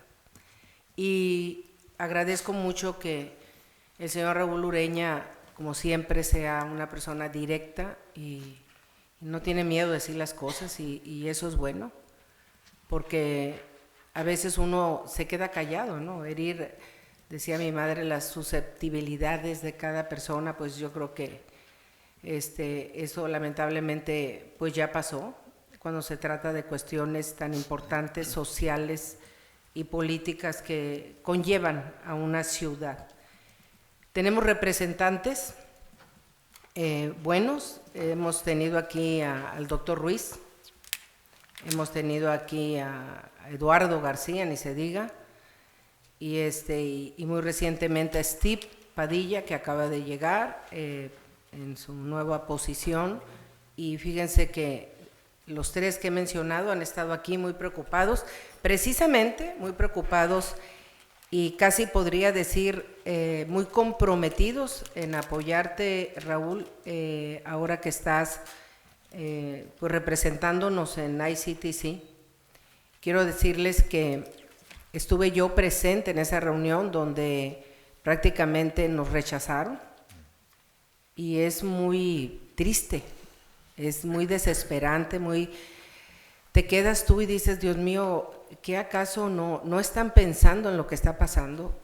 Vi por primera vez a la señora Colio muy participativa como siempre, pero como muy desangelada, ¿no? De ver que estábamos presentando, sobre todo usted, las cifras que tenemos para trabajar con traffic control y pues hagan de cuenta que les entraba por un oído y les salía por el otro. Y aquí lo importante es comprender que actualmente somos una pasada, ¿verdad? Ustedes saben que somos una pasada de entrada y salida, tanto peatonal como de carros y todo, y muchas personas dicen, pero ¿por qué hay tanta fila? Y estaba oyendo unos noticieros en Mexicali, tanto en radio como en televisión, y decían, pues prácticamente se burlan de todo el borlote que hacemos aquí. No vayas a salir el viernes a las 2 de la tarde. No, hombre, ¿cuál 2? La otra vez quise salir a la 1 de la tarde y yo ya no podía salir. Era una cosa impresionante. En una ocasión íbamos, creo, a Brole y pasaba hasta llegaba la garita, la línea más allá de Heber. Y yo decía, Dios, ¿y esto? O sea, ya si te vienes de regreso del centro a esa hora, ni se te ocurra pasar. Ahora ya estamos usando las otras avenidas que están en medio del campo, ¿no? Sí. Para poder sacarle a esa línea. Bueno, ¿y por qué se hace esto? Esto es algo que no va a acabar, pues. O sea, tener nosotros un departamento en el área de policía, de traffic control, pues ya es para que lo hubiésemos tenido fijamente ahí, con personas que estén trabajando full time, con todos los derechos, ¿verdad?, de un trabajador, porque créanmelo, no es fácil, y aquí está el jefe de policía aquí conmigo ahorita, no es fácil estarlos, ¿cómo les puedo decir? Quisiéramos tenerlos siempre con nosotros, pero se presenta otra oportunidad y se nos van. Es muy fácil que se nos vaya. Eso de no tener el personal, créanmelo, no sé si se han dado cuenta en las líneas, yo quisiera que toda esta gente que votó en contra, ¿por qué no vienen a ver estas líneas, no? Y se meten, porque ha habido accidentes, 4 personas de traffic control, y todo eso también corresponde a un recurso, un dinero, ya fueron atropelladas de alguna manera. ¿Por qué? Porque se desesperan las personas o pasan y pues les pegan a los muchachos, no respetan, ¿no? Efectivamente, no hay todo el personal, las líneas son demasiado largas. Decir que vamos a gastar menos dinero en esto, pues no, yo creo que cada vez se está poniendo peor. Si hay líneas de México hacia Estados Unidos, créanme lo que yo creo que ahora están peores las de Estados Unidos hacia México. ¿Por qué se hacen? Porque no tenemos, lamentablemente, un buen sistema en México.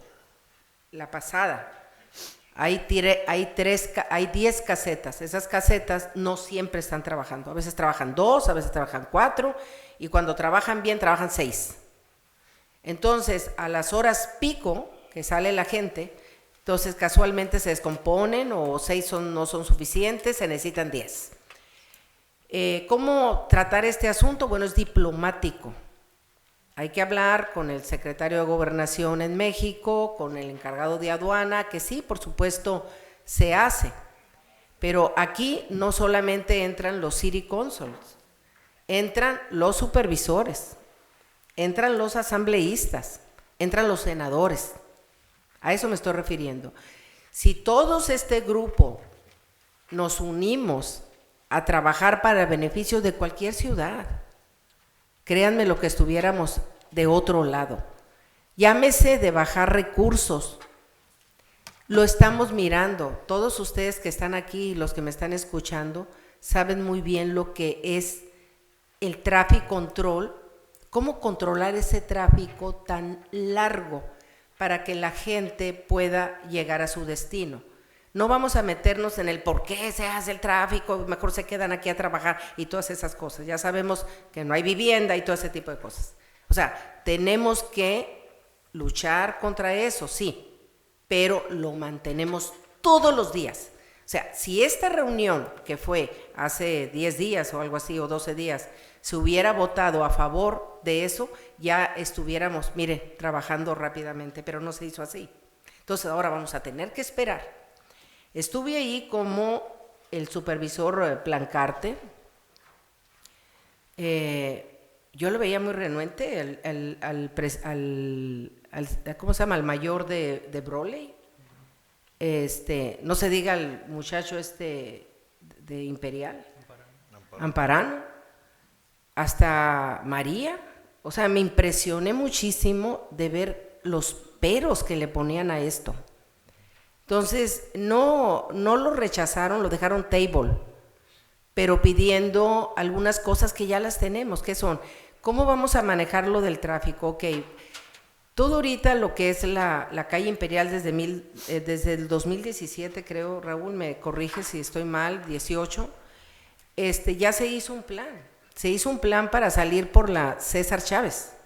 Entonces, dicen ustedes, bueno, pero eso va a ayudar. Pues miren, si ustedes se dan cuenta, en la Imperial hay muchas entradas, salidas, entonces tienes que estar poniendo ahí mucho tráfico control, policías, patrullas y todo eso, ¿no? O sea, es mucho trabajo. Pero si te vas por toda la César Chávez, acuérdense que hay dos entradas, que es la que viene de acá, ¿cómo se llama? La de la 98 y la que viene de acá del centro, California. Se pasan y entran a la César Chávez. Y pues también hay líneas de aquel lado como de este lado, que sería del noroeste, y acá sería por el lado viniendo hacia el sur, por decirlo de alguna manera. Entonces son las dos vertientes, las dos líneas, las dos venas de tráfico se llenan, se congestionan completamente. Ahora imagínense eso como una película, todos, y ahorita tenemos la 98 todavía reparando. Todos entrando a la César Chávez, obviamente con los carriles abiertos. Dice uno, no, pues ahora no vamos a necesitar tráfico control, porque realmente hay como 3 entradas, casi no hay entradas. No es eso. El tráfico control no solamente es para lo que son los entronques de entradas y salidas de carro, tienen que estar vigilando toda la línea de cómo va caminando, pues para evitar accidentes, para que corra de alguna manera de forma ordenada. Son muchísimas cosas. Conclusión, $1 millón. Casi $1 millón es lo que se gasta. Estábamos pidiendo $300,000 para que nos ayudaran.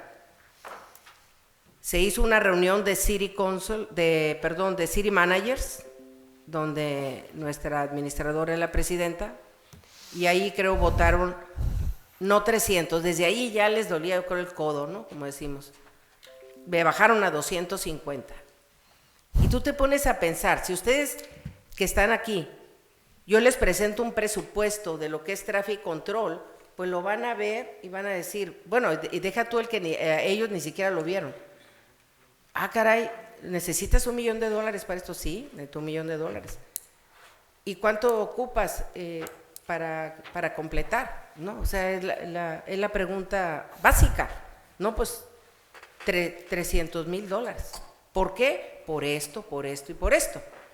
Entonces, eso es lo que llevó la señora Colio. ¿Y qué pasó? Desde ahí ya le bajaron 50. No, que 250.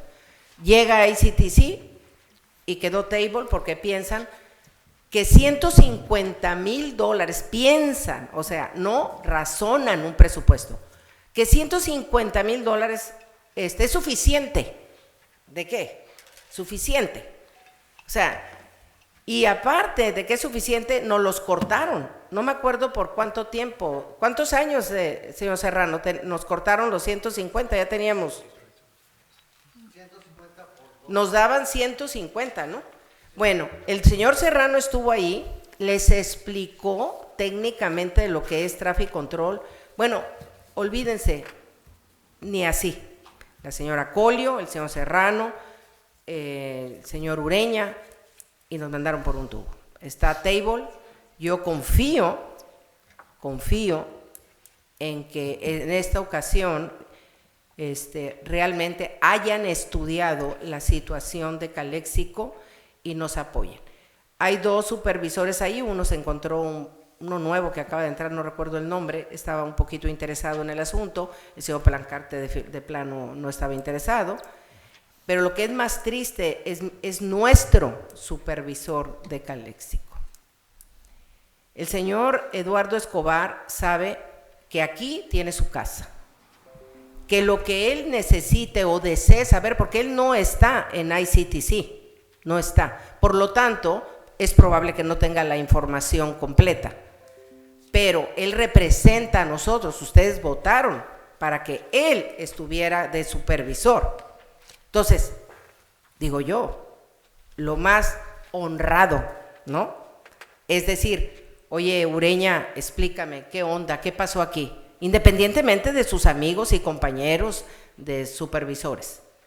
Pero yo estoy segura que aquí la señora Colio y el señor Ureña le hubiese dado una explicación correcta, con numeritos y todo.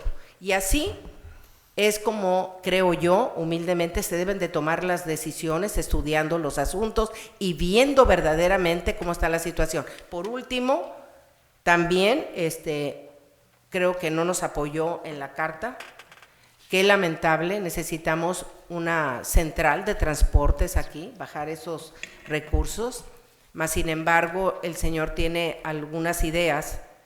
Otra vez invito al señor supervisor, en honor a la ciudadanía que representa, que nos escuche, que venga, que trabajemos en esa mesa, sobre todo con el señor Ureña y la señora Colio. Eso es lo que creo que debe de ser, para que él pueda saber por qué las cosas están como están. Y creo que el señor Ureña hizo una excelente presentación y yo la exageré en español, ¿verdad? Muchas gracias. Thank you. Romo, yo quiero agregar algo mínimo a su información. Sí. Cuando yo fui elemento de tránsito aquí en la ciudad de Calexico, estamos hablando de muchas décadas, 1980, siempre ha existido eso, lo de la calle Imperial. ¿Okay? Siempre. Entonces, nosotros nunca teníamos el problema de, bueno, obviamente no sabía, ahora que estoy aquí pues me doy cuenta de la dinámica y todo eso. Entonces, a nosotros siempre nos decían, tú vamos a controlar el tráfico de la Imperial, por ese tiempo nomás era la Imperial, o en cualquier intersección había un elemento, no policía, tránsito, y no nos íbamos hasta que la fila se iba.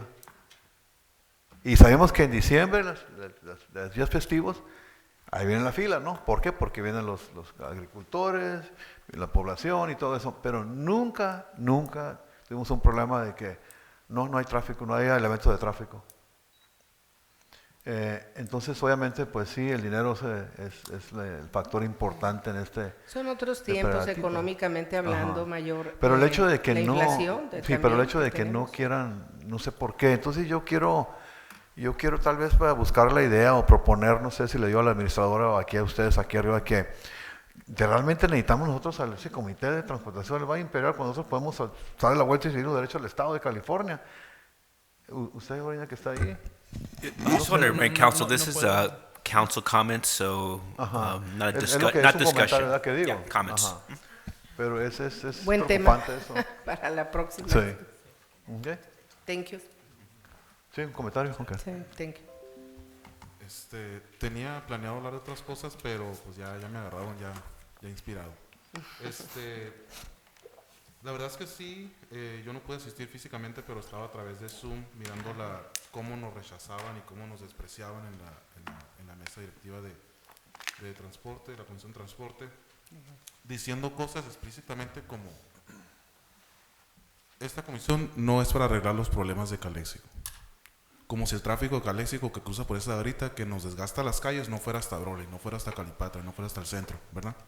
Entonces la verdad pues sí da coraje. Da coraje que no nos quieran ayudar y que nos dejen solos con este bilesote de $1 millón, ¿verdad? Que cada vez se va incrementando. Y lo tenemos que pagar. Porque si no, imagínense si no lo pagáramos. ¿Cómo va a estar el tráfico? De por sí es un desastre. Pero creo que nos tienen confundidos. Porque este concilio no es el mismo de hace 4 años. Ni hace 8 años.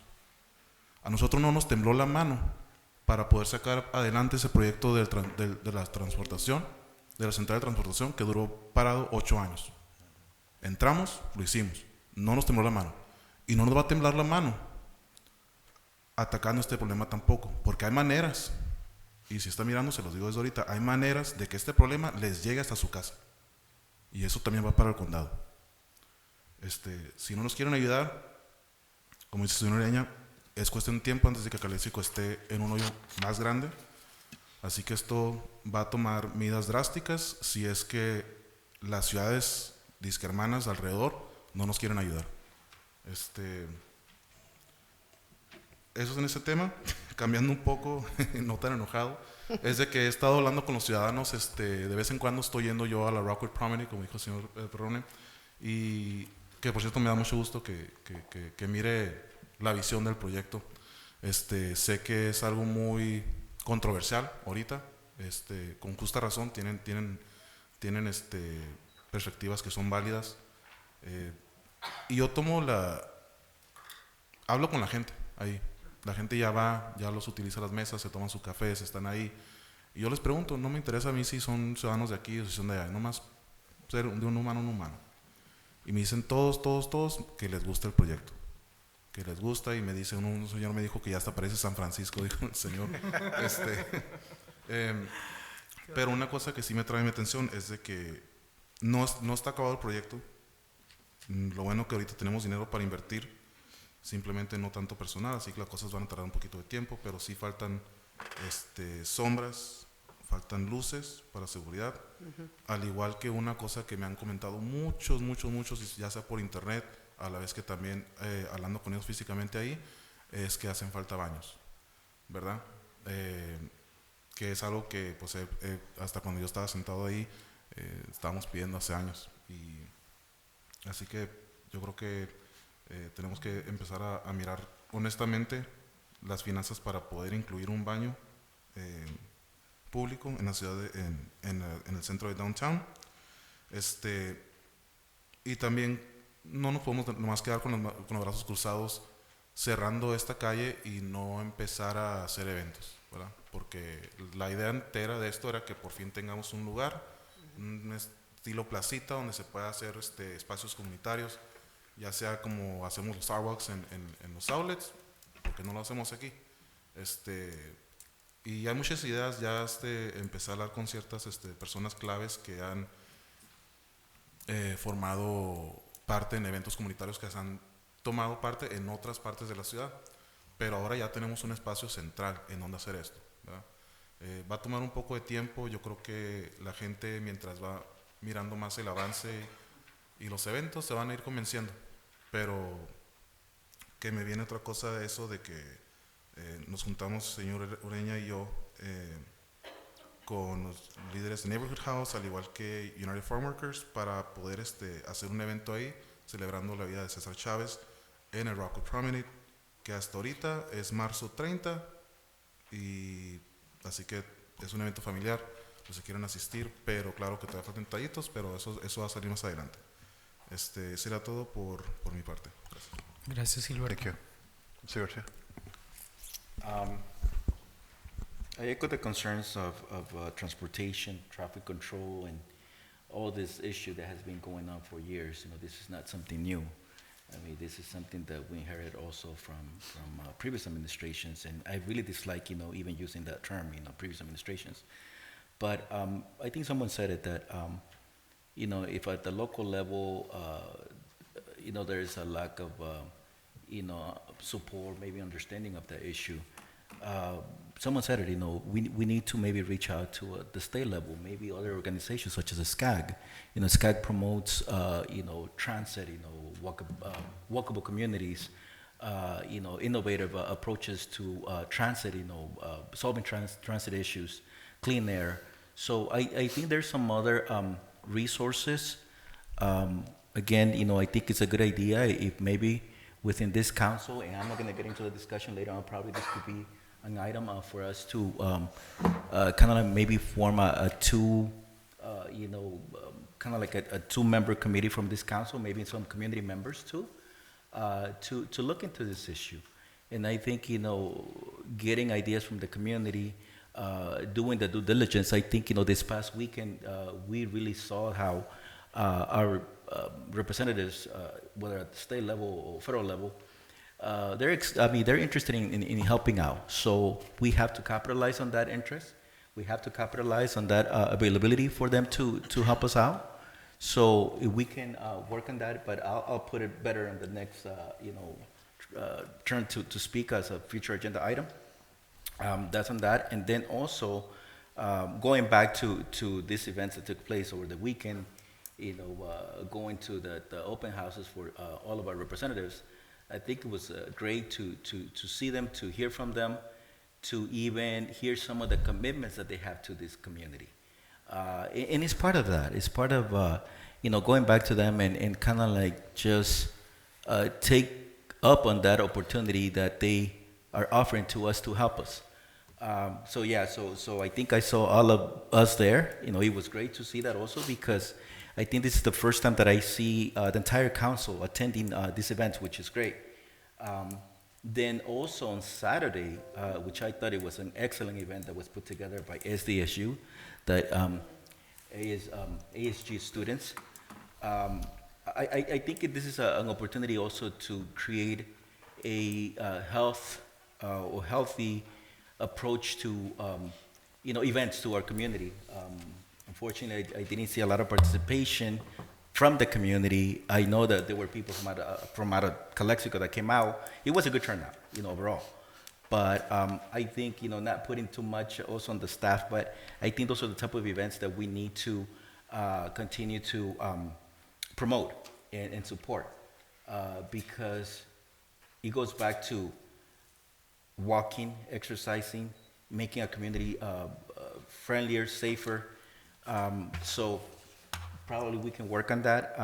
I know probably in the list of priorities that will be maybe at the bottom, but it shouldn't be. One last thing that I also want to emphasize is, Mr. Manzanares touched on that on the Rockwood Promenade project. I know there was a whole list of things that needed to happen, or they were going to happen based on what was proposed on the grant, received from SCAG. I'm sorry, I'm looking at you, Lily. And I just want to know if everything that they said that they were going to get from for us for that project has been done.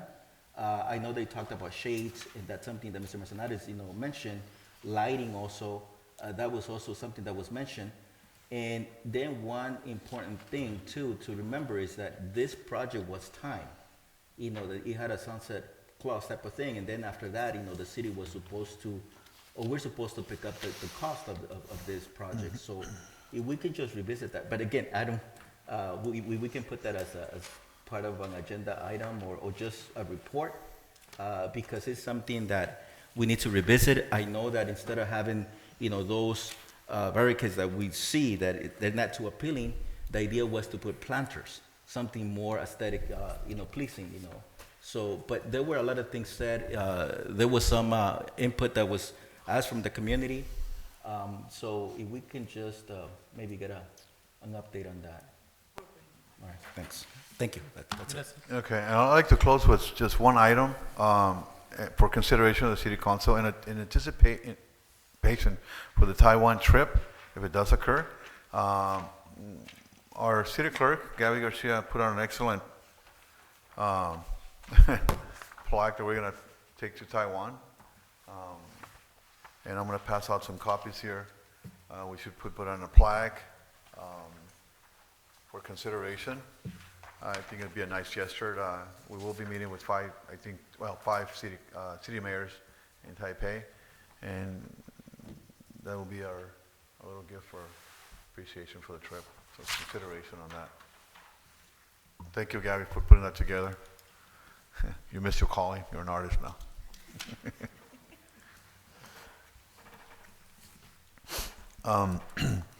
Okay, next item is the consent agenda. All matters listed on the consent calendar are to be considered routine by the City Council, Calexico Community Development Agency, successor agency, or Calexico Financial Authority will be enacted when one motion in the form listed. Any items may be removed from the consent calendar and considered separately by the City Council. Before I ask for a motion, we have Mr. and Mrs. Mr. Gerardo and his wife Lupe Jimenez has been sitting here for almost 2 hours, and I know you're tired, and so what I'd like to be considered, if we can allow me to move it first and get you out home, right? Mayor Moreno, I think we need to first go to the consent agenda, and then before you approve the action agenda, make the switch. So we switch it? Yes, but you need to That's approve the consent number- agenda. Agenda. Ajá. So move for consent agenda. Okay, Second to approve consent agenda? okay. Motion by Ms. Romo, second by Mr. Ureña. All those in favor? Aye. Motion carried.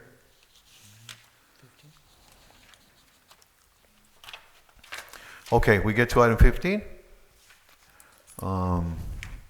Authorize city manager to sign a fee waiver request submitted by Gerardo and Lupe Jimenez in the amount of $8,397.00 for his own change, general plan amendment, and we have our Planning and Building Service Director.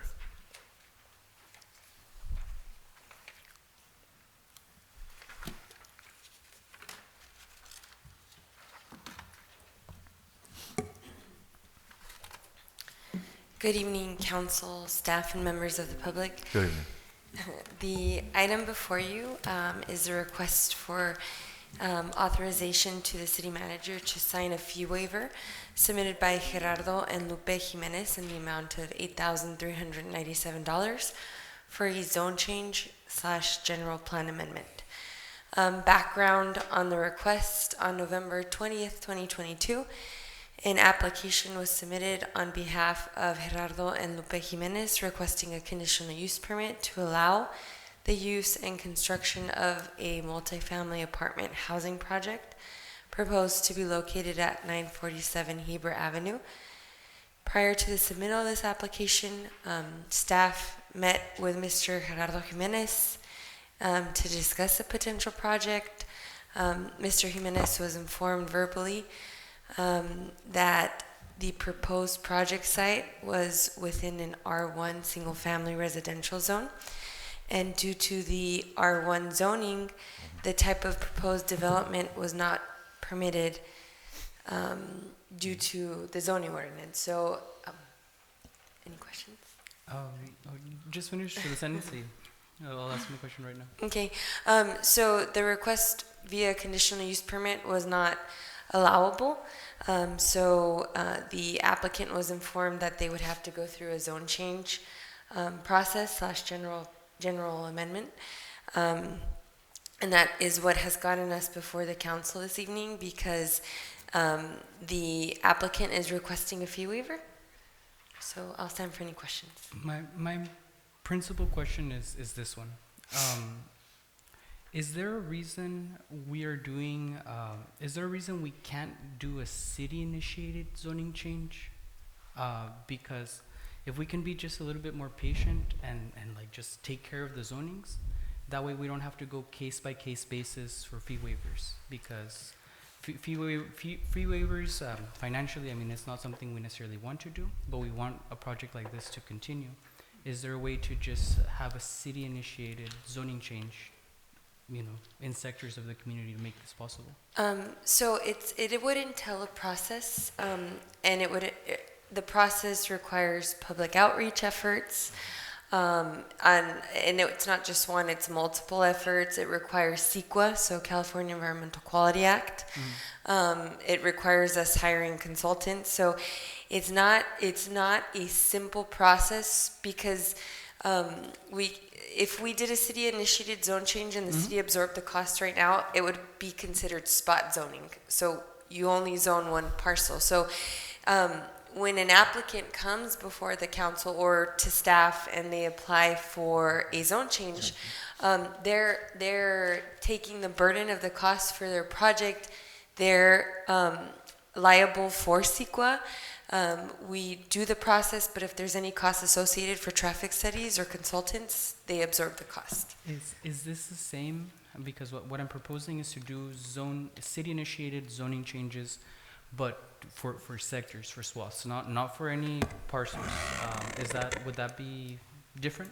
But I will have a concern of that in that matter. So let me see if I understand what you're suggesting. So, You're suggesting to go for by sectors.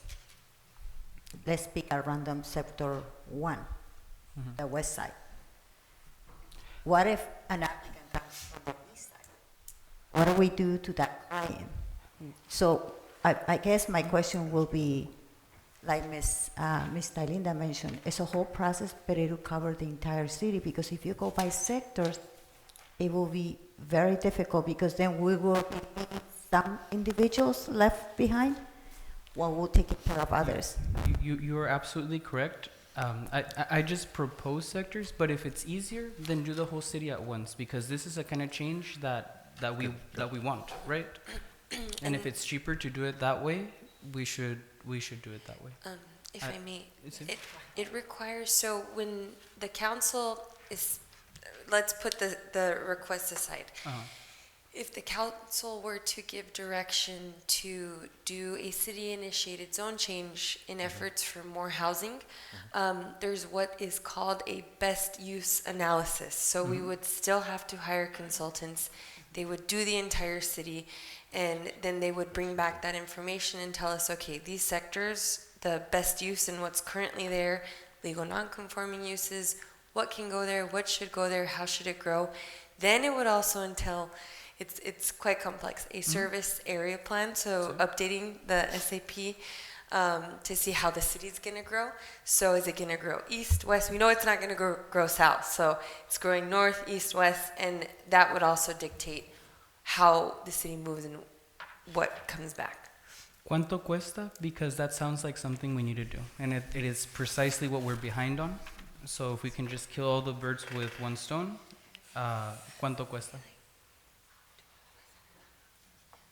So ballpark Roughly? for something roughly, I would say between $200,000 to $500,000. Is that what funding is eligible for that? Is that something that is ARPA eligible? We obviously don't have anything in the general fund, right? Impact fees, like where can we get money for that to create more housing? So typically, when a city or a jurisdiction is going to embark on these kinds of studies for the city, it either comes from a grant, so a planning grant. So we'd have to go do a little bit more research. And if there's no options for grants, it's absorbed by the general fund. Exclusively general, no ARPA option? We'd have to do research and see if Legal ARPA research. could be an option. Okay. I want clarification on something. See?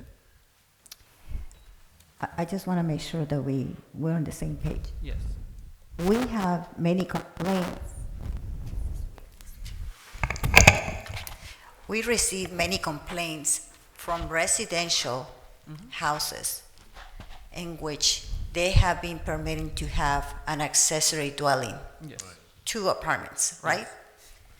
We have a number of calls of people complaining because they purchased their homes as a single family unit.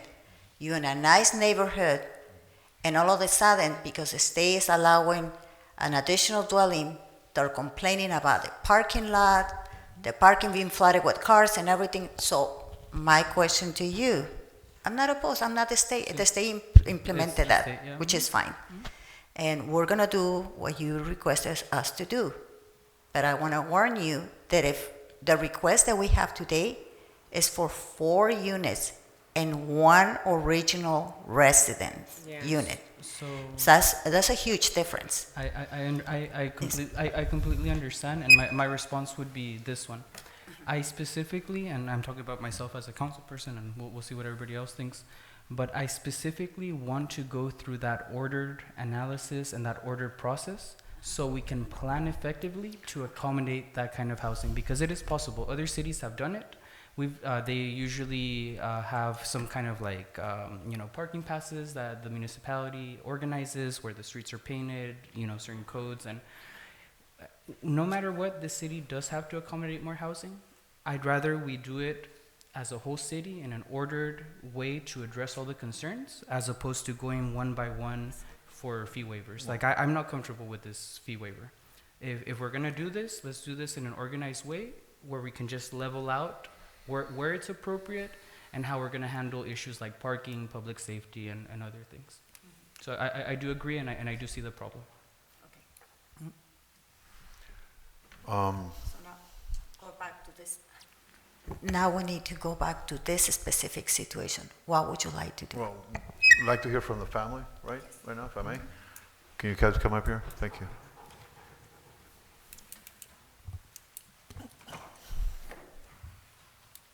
Good evening. Good evening. Thank you for your time. You said it well. She has a conflict of interest because she's our neighbor to start. She's not going to allow it regardless, and we talked to her. The fact that we requested a conditional use permit with variance is because there's already apartments on the zone. There's already units renting in front of my house on 947.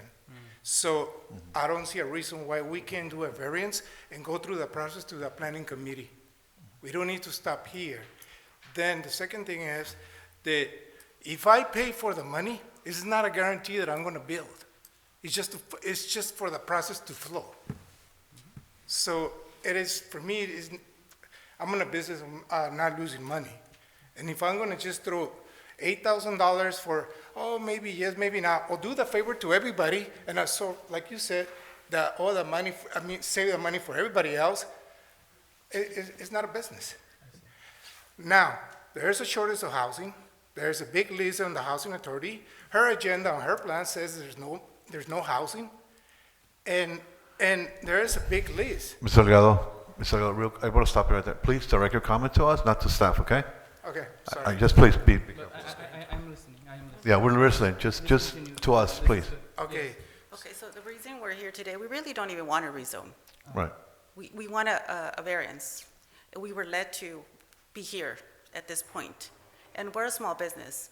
$8,000, well, it'll just go back to our tenants if we did pay it, maybe, if it happened. And I mean, really, like, it doesn't make sense for us to, would you give $8,000 to see if maybe you got something back? No. Miss Tylinda, have variances like this been denied in the city? So if I may, 2 things. First, Yeah. I'd like to say for the record, I do not have a conflict of interest. We've gone through legal and internal review through this whole process. Of For course. the record, I wouldn't be up here, I'd recuse myself, but I do not have a conflict of interest.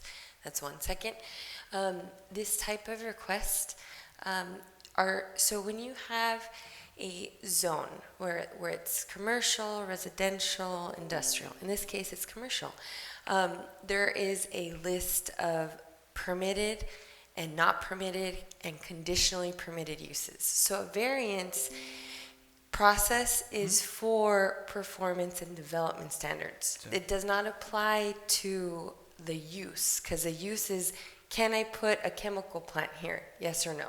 No, right? So the variance does not apply to the proposed project. It would apply if their zone was residential apartment and they wanted to either increase the density or reduce the side yard or rear yard or any of the setbacks in that zone. I guess the bottom line question, from what it sounds like, what they're saying, they're willing to pay the fee, but they just don't want to gamble on the fee. And I understand there is a gamble because I don't know if it goes through planning commission and that is the gamble, right? What can this council do in the meantime to either lessen that gamble or eliminate that gamble? Can there be a refunding of the fees that can be set up for these kinds of situations? How can we make it more inviting so people are not afraid to pay this fee, and if it doesn't go through, have some kind of refund so money is just not thrown at the city? Is that possible? Just as a reminder, you as a city council members, you appoint one person to the planning commission. The planning commission is the one that makes recommendations to the city council regarding whether this is a variance applicable or zoning, change in zoning. If for whatever reason the planning commission denied the project, the customer has the right to come back to the city council and request That's what I hear. Beautiful. a reconsideration or whatever the commission is. But you keep in mind that your commissioners are representing you. It's a double-edged situation. So I'm just want to bring you to your attention so you understand the process. And one question, what are the current qualifications for being in the planning commission? There are not. So we're going through that policy process right now, and that should be either on the next council agenda. But I do want to add to what the city manager was saying. Every planning entitlement process entails something a little bit different. For a rezone or a zone change / general plan amendment, the ultimate approving body is the city council. So it goes through the planning commission, but only as a recommendation basis. They review it, and they can make any recommendations regarding the project to the council. And the ultimate body that approves or denies a zone change / general plan amendment is the city council. Okay. Ms. Jimenez, you have two more minutes. You want to speak some more? Apologies. Well, we just want to request, since it looks like you can override anything, for you to allow us to have a variance for that property. I think that's a very good recommendation or very good information for them, and I just want to tell you directly. But the topic is the waiver. I'm gonna Just talk about the waiver right now. just a correction. There's no variance applicable. It has to be rezoned. It has to be, and that comes to council. Yes, sir. Okay. Right. So it goes to the planning commission again. Planning commission makes a decision to approve or not to approve the rezoning, but in the end, if it's approved, we're good, we'll proceed. If it's denied, the applicants still have the option to come back to the city council. But you just said that they have Oh, that the has ultimate to, decision, I'm right? sorry, he's making a correction. Yeah, you Has just to said come to the city they council. have the ultimate Right. decision. So that is exactly what my recommendation is going to be. Right now, we're in a very tough position where we really cannot waive fees financially. Literalmente estamos en cero, está feo. But it sounds like you guys are not afraid of paying the fee, but you want some security, and the only security that can come out of it is independently, making sure you have council's approval. I mean, you have the ability before you pay that fee, talk to your council members, y es la única seguridad que podemos proveer en este momento. Pero puedo decir yo por mi parte, well, I can't afford, we can't afford this. We definitely support the housing, at least I do. Yeah, I just want to make sure that when the item comes up, don't want to be making comments that you're prejudging a project that's going to come to you later, correct? Of course. It'll be a public hearing, and when you have a public Right. hearing, you want to make the decision based on the evidence for the record, and not create issues of bias that you've already made. You've predetermined to approve something that you haven't considered yet. That would be the only comment about. Ultimately, it's a discretionary action. And ultimately, for that type of action, it would come to the city council for approval. Anything else?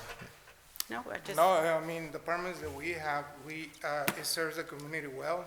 They're nice apartments that, What we already have. they blended into the community. We also worked with the city of Calexico before for the domestic violent woman. We rented to the city of Calexico. So we really And housing serve the authority. community of Calexico. I mean, we just want to do a project.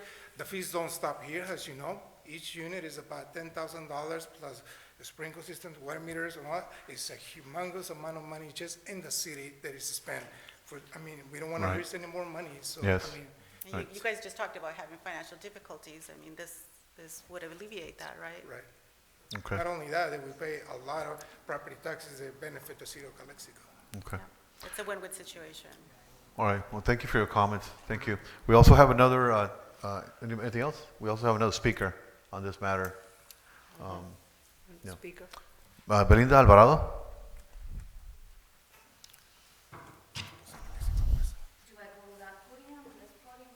You can go there if you want to. Good evening, Mayor, Council, Councilwoman, Mrs. Colio, and Attorney. My name is Belinda Alvarado. I live in Calexico, and I would like to, Mr. and Mrs. Jimenez, I'm so sorry.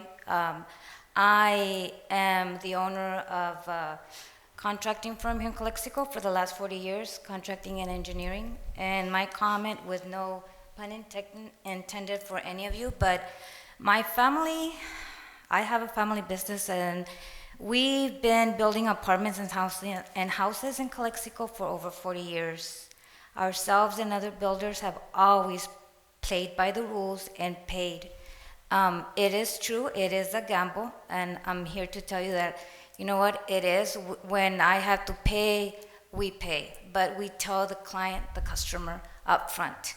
It is a gamble, and this action item, in my perspective, shouldn't even be on the agenda, period, because other cities would not have permitted both staff time and city council time to publicly discuss this item without having been, this item should have been presented to the Planning Commission, not to, you guys know, pun intended. City should not be discussing this item because how would you like it if they were building apartments to your home and school without being notified? It's not in my backyard. So this should definitely be a planning commissioner item. City council, remember, you are getting involved with a potential gift of public funds to benefit a private party. You need to be even all aboard, not here or there. Worst part is you're insulting the residents of Calexico with both disregard of the Heber Avenue neighborhood and the Rockwood School. Even though he says that there is apartments, remember, the zoning is, we have zoning for a reason. You can't just come in and say, oh, I'm gonna rezone a spot zone. There's laws against that. In real estate law, and planning law, and zoning law. It's 101. We are getting tired of not having any professionalism here. The whole community knows that the city of Calexico is in financial problems. Too many backroom deals. And I say it because I've been a builder here. I know the city. I've been here. You guys come, I'm sorry, the city council, you're here for 4 years or whatever your term is, but guess what? I live here. I love my city. I'm part of the community. You guys are right. As a builder of an ADU, let me tell you, I've been attacked by the neighbors. Not once, not twice, not three. They come and, why are you building here? The state law. But I just wanted to make that comment. I get, harassed by that. So I think that we need to let the community know that it's a state law, that the private citizens have a right to build an ADU. Because as a builder, I'm getting the heat for it. As a spokesperson for my business, finally, I spoke to a planning commissioner today because I wanted a little bit more feedback on this property, and they have not had any meetings in a couple of months, and it is well known that they feel that they are being kept in the dark. And on planning issues, and that, what is going on with the housing element with that is another thing. So I spoke to Sacramento today, and the city does not have an approved housing element as of today, unless that, I'm wrong. So your appointed commissioners are being kept in the dark on many housing and planning issues. At your next meeting, why don't you update us on the housing element for Calexico? Let us know what you are doing with the planning commissioners. It would be nice, because we haven't had an update on the housing element or the impact fee. Okay, so. Belinda, 15 seconds. Okay, so I would ask the city manager to be, more supportive of having a commissioners meeting. And thank you, Ms. Thailinda, for being very transparent. Mr. Jimenez, thank you for coming here and letting us know. And Ms. Colio, thank you for letting the council, all the rules and regulations, which I'm like, yes, I don't have to talk about it. But I would like to tell you thank you. Thank you, Belinda.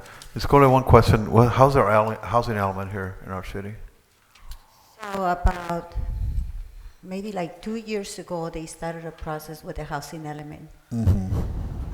At the state level, there was a change to add an element that is social justice and equity to every single housing element. The consultant that was hired failed to do that portion. It was before Talinda's times when they secured that contract, and they failed to address that item. The whole report is being completed. It was reviewed by the state, and when I came on board, we asked assistance from the state to address the issues that were missing in the report. And so Ms. Tailinda and I have been in conversations with the consultant. Remember that I came and asked you for $150,000 potentially to be used for housing element? So we believe that we're going to be somewhere in the $10,000 additional to add that element that is missing, and so the housing element will be completed. So that's where we are so far. Okay. Thank you. Anybody else? Just to be clear, for the record, and Belinda, like I said, you're absolutely correct on all your points. What I'm proposing is specifically, I don't like one by one fee waivers. We do need to get the public's input, but I'm just proposing that it be done on a systemic scale so we can solve all of these issues citywide and just have a very systemic way of doing things with exactly the appropriate public input. Because I feel very uncomfortable when it comes one developer at a time. I feel that opens up the door more to backroom deals, and if we can stay away from that and put it more towards systemic, citywide, we will avoid a lot of those, potential issues of corruption. Before we continue, anything else from Ms. Jimenez family? No? I read the last housing development update from you guys, the last one, and I don't even notice it was 0% vacancies for that. What is 0%. Like, there's no place to live here in Calexico. Oh yeah, we're And you're still like making us jump through hoops to make this project. Okay, well, thank you for your comments. Thank you. Council, before we proceed, I do want to state for the record that every city, every jurisdiction has different ordinances that dictate the process, and our ordinance says we have a fee waiver process, and that if the city manager, her decision is to bring it before the council, then it comes before the city council, and we have it on the staff report. That's why this item was on your agenda tonight. I want to know the ultimate recommendation from Ms. Colio on this particular item.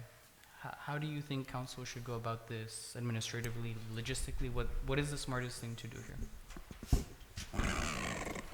When I came to the city about 7 months ago, I mentioned to you, and for many projects, the one thing that the city needs to start avoiding is waiving fees, because you set a precedent. You forgive it to one, and it's not fair not to forgive it to someone else.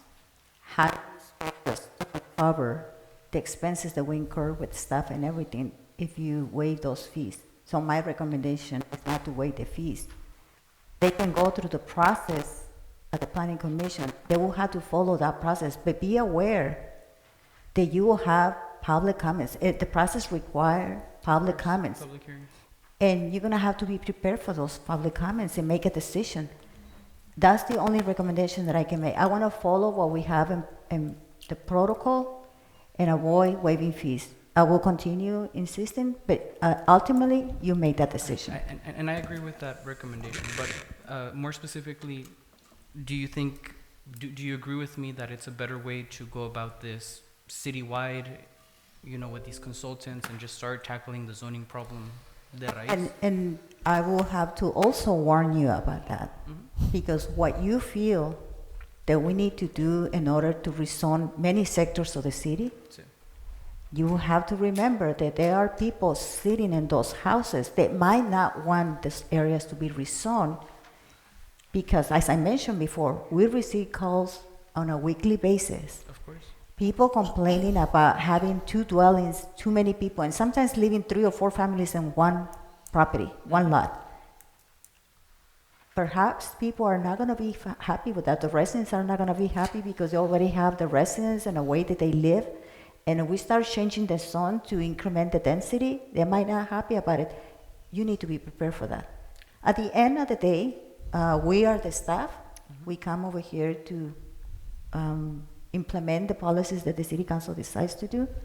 But as a city manager, I can recommend to be careful in the way that we're doing it. We can process, we can look into funding available to do this rezoning, a whole map, and then bring it to the council for your consideration. Mr. Garcia, you want to say something? Sure. Many things that were said are true, and I will say all, but we all know that there's a need for housing, affordable housing, all levels of housing, right? I've seen the work that, and I have witnessed the work of the Planning Commission. My respects to them, and we have a former member, here, but, I think part of the process is community input. And that's one thing that I always have seen from that commission. They don't hesitate to, table an item to make sure that they bring the community's input. And I think that this process, without that, we either deal with that now or later, right?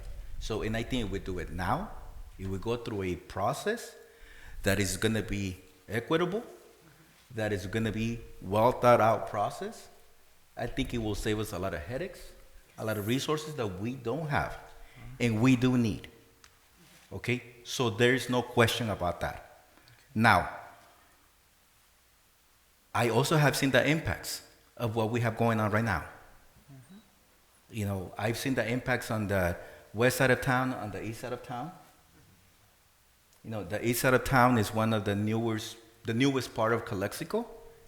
And to me, it's concerning that now I've driven the streets of that area of town, and pretty soon it's gonna need work, the streets. So how are we gonna pay for that?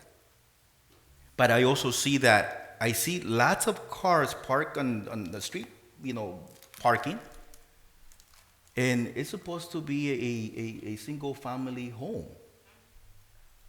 But I can assure you that it's more than a single family, right? So all these impacts, somehow we have to make sure that we come up with the money to pay for those impacts. Yes, it is a gamble.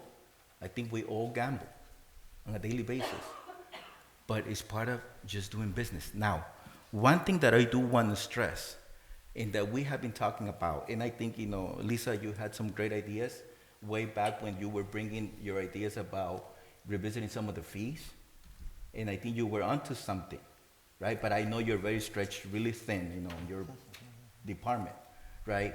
And that was great work, and it still is. It's great work. But I also agree that if we do it for one, we have to do it for everybody, right? But we have to follow a process. We have to make sure that we have the public's input. Okay, we don't want to hear the NIMBY approach, because we understand that, we have to meet those needs. Your housing element, right? I was there, I've been there to most of those meetings, and we need to work on that. But I think it's all of us, Ms. Alvarado said it.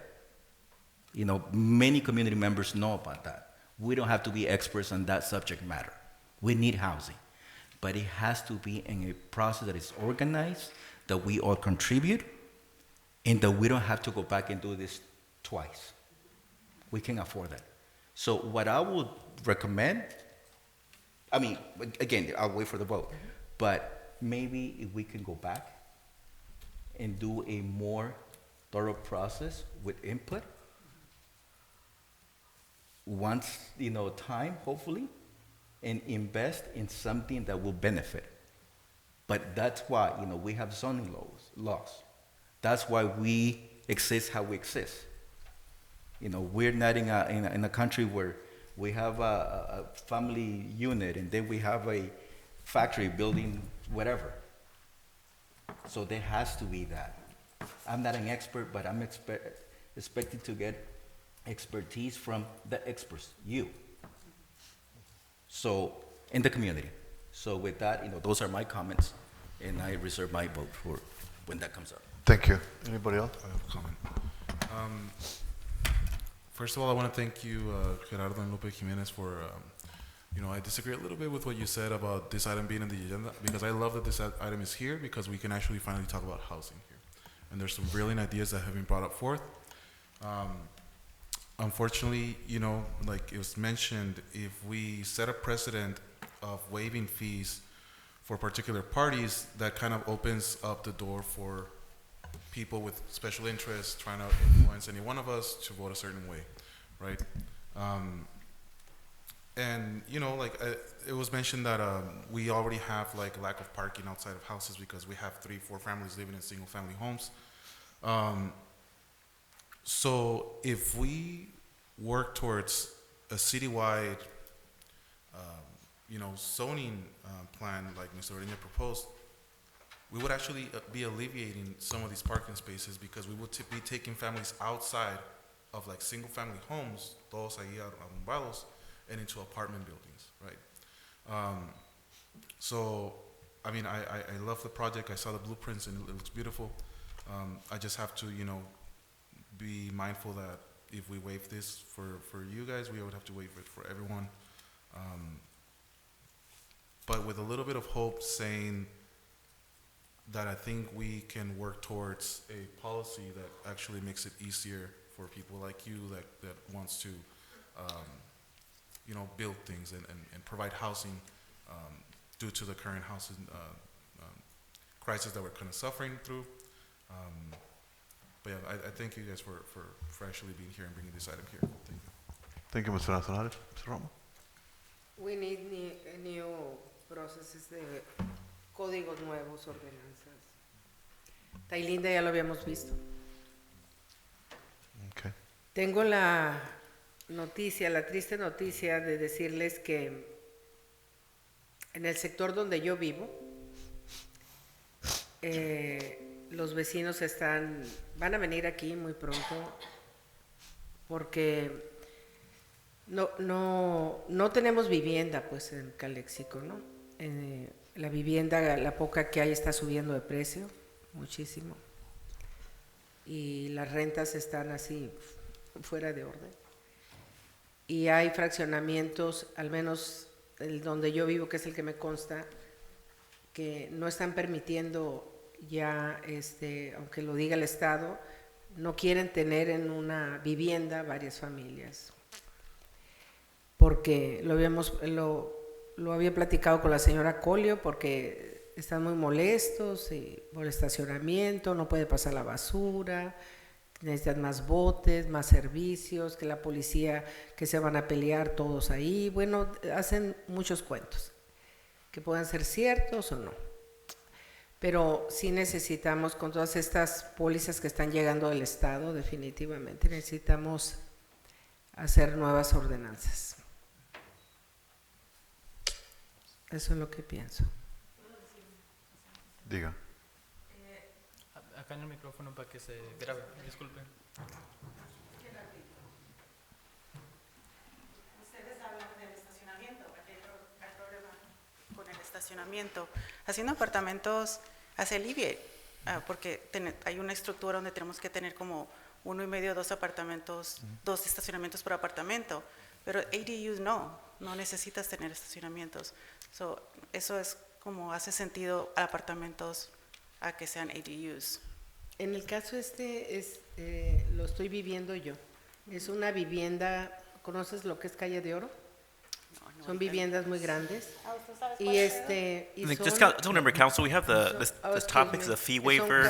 Tenemos que It's mantener a la fee waiver conversación topic, al- we should kind al of keep it ratito around. hablamos para Sí, terminar con lo que este pasa item. es que Thank necesitamos you. que seguir un protocolo. tiempo, ok. Y Thank ya hablaron you ustedes for y it. nosotros Gracias. hablamos y Thank sí, you. gracias. Okay. Sí. Anything else? No, you're pretty much done. Yeah, no, I here for any questions. I just want to highlight that this particular project that they're bringing forth includes 17 parking spaces for residents, right? Sí. So when we talk about like, Son pero más department. apartamentos are going to create more traffic, well, here's an example of something that kind of contradicts that, ¿verdad? So lo que está diciendo anteriormente es de que tenemos 3, 4 familias en una casa, pues obviamente se I llenan know. la calle de los carros. Pero It's different. proyectos como estos le dan oportunidad a esas familias que salgan de esos hogares, because families want to be Es different. with their family. I know. Este tipo de proyectos sacan a esas familias y les da la oportunidad de que vivan dignamente en un apartamento with their parking space in Separados. this case. I just want to say that on the record. Okay, so we need to vote, we need to make a motion on this and I think very unfortunately, I will have to, in this case, make the motion to reject this fee waiver with, como se dice, a lot of pending business to find other ways to make housing like this possible in an equitable way. Anybody second that? Check it. Second by Mrs. Romo. Roll call? Mayor Moreno, No? Mayor Protem Ureña, Yes. Councilmember Garcia, Yes. Councilmember Romo, Yes. Councilmember Manzanares. Yes. Okay, motion carried. Thank you.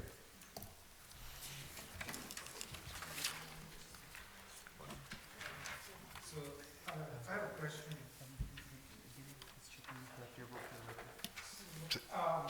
Señor, ya acabamos, señor. Stops right here? No. Is that what you guys voted, the project stops right here? Hold on. First of all, I need to make a correction, me personally, because when the roll call came, I misstated myself. I said, no, I don't approve it, so it means yes, I accept the recommendation. Yes. And just to explain what the vote means, we are rejecting the fee waiver right now, but there's, in future agenda, we will be able to propose some ways that don't require fee waivers to allow these kinds of apartments across the board. Obviously, there's going to be a lot of public processes that again, we will have to do, but that's stuff that we get to in future agenda. Mayor Protem, I think his question is what happens to the project now? The project, as of right now, as of this particular moment, will have to pay a fee. Hold on, let Mr. Yeah, Campo I mean, explain. right now, we weren't considering the project whatsoever. All that was considered was Right. a fee waiver item. Yes. Correct. Yes. We There was- can't answer that part, Correct. Just the vote was just to deny the fee waiver. That was it. but that's something that you can talk to your council members, your planning commissioners, and definitely your neighbors about, for sure. So it won't be possible to talk to them because the project will not flow to the planning committee. Yeah, maybe we can just have an offline discussion. Okay, let- Mr. Jimenez, Okay. okay, hold on. We have an attorney here who represents the best interests of everybody here. So let him explain to you. You No, want him to, but- Yeah, if we have further questions, maybe we can talk offline with staff as Right. Let's opposed just have to. a brief meeting so we can explain what this means Right. for your project. right, we Yes. can't talk anymore. The vote's already done and we need to move on. Okay, but they're available for your questions, okay? Yes. Agendamos algo, si dejan su teléfono, por favor, acá con Sí. City Manager. Yeah, okay? Sí. Thank you. All right, so next item would be, we're gonna move to item number 11.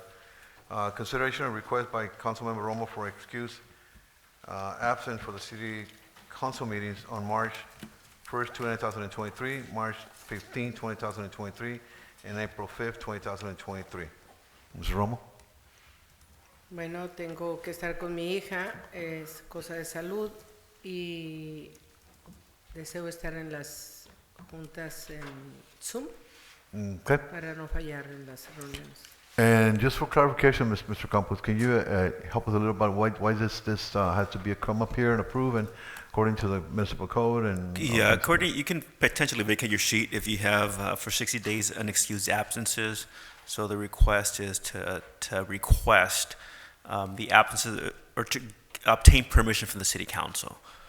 So yeah, that way that provision won't apply in the situations. And also too, the council member does plan to be teleconference from her location, and if that is the case, then technically she will not be missing any meetings. Okay. But this is just a precautionary measure for whatever reason something happens, she's not able to attend, you are granting her permission to be absent from those 3 meetings as allowed.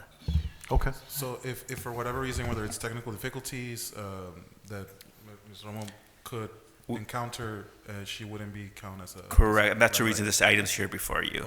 Oh, okay. If she is able to join us by teleconference with the appropriate posting, then she would be attending the meetings. And like I said, this is just a precautionary measure to the extent You okay with that, Ms. there's a Romo? hiccup there. Good. Thank you. Okay, so we need a vote on it, right? So, And Correct. Just for process also, so it's 60 days and 3 meetings? How is that?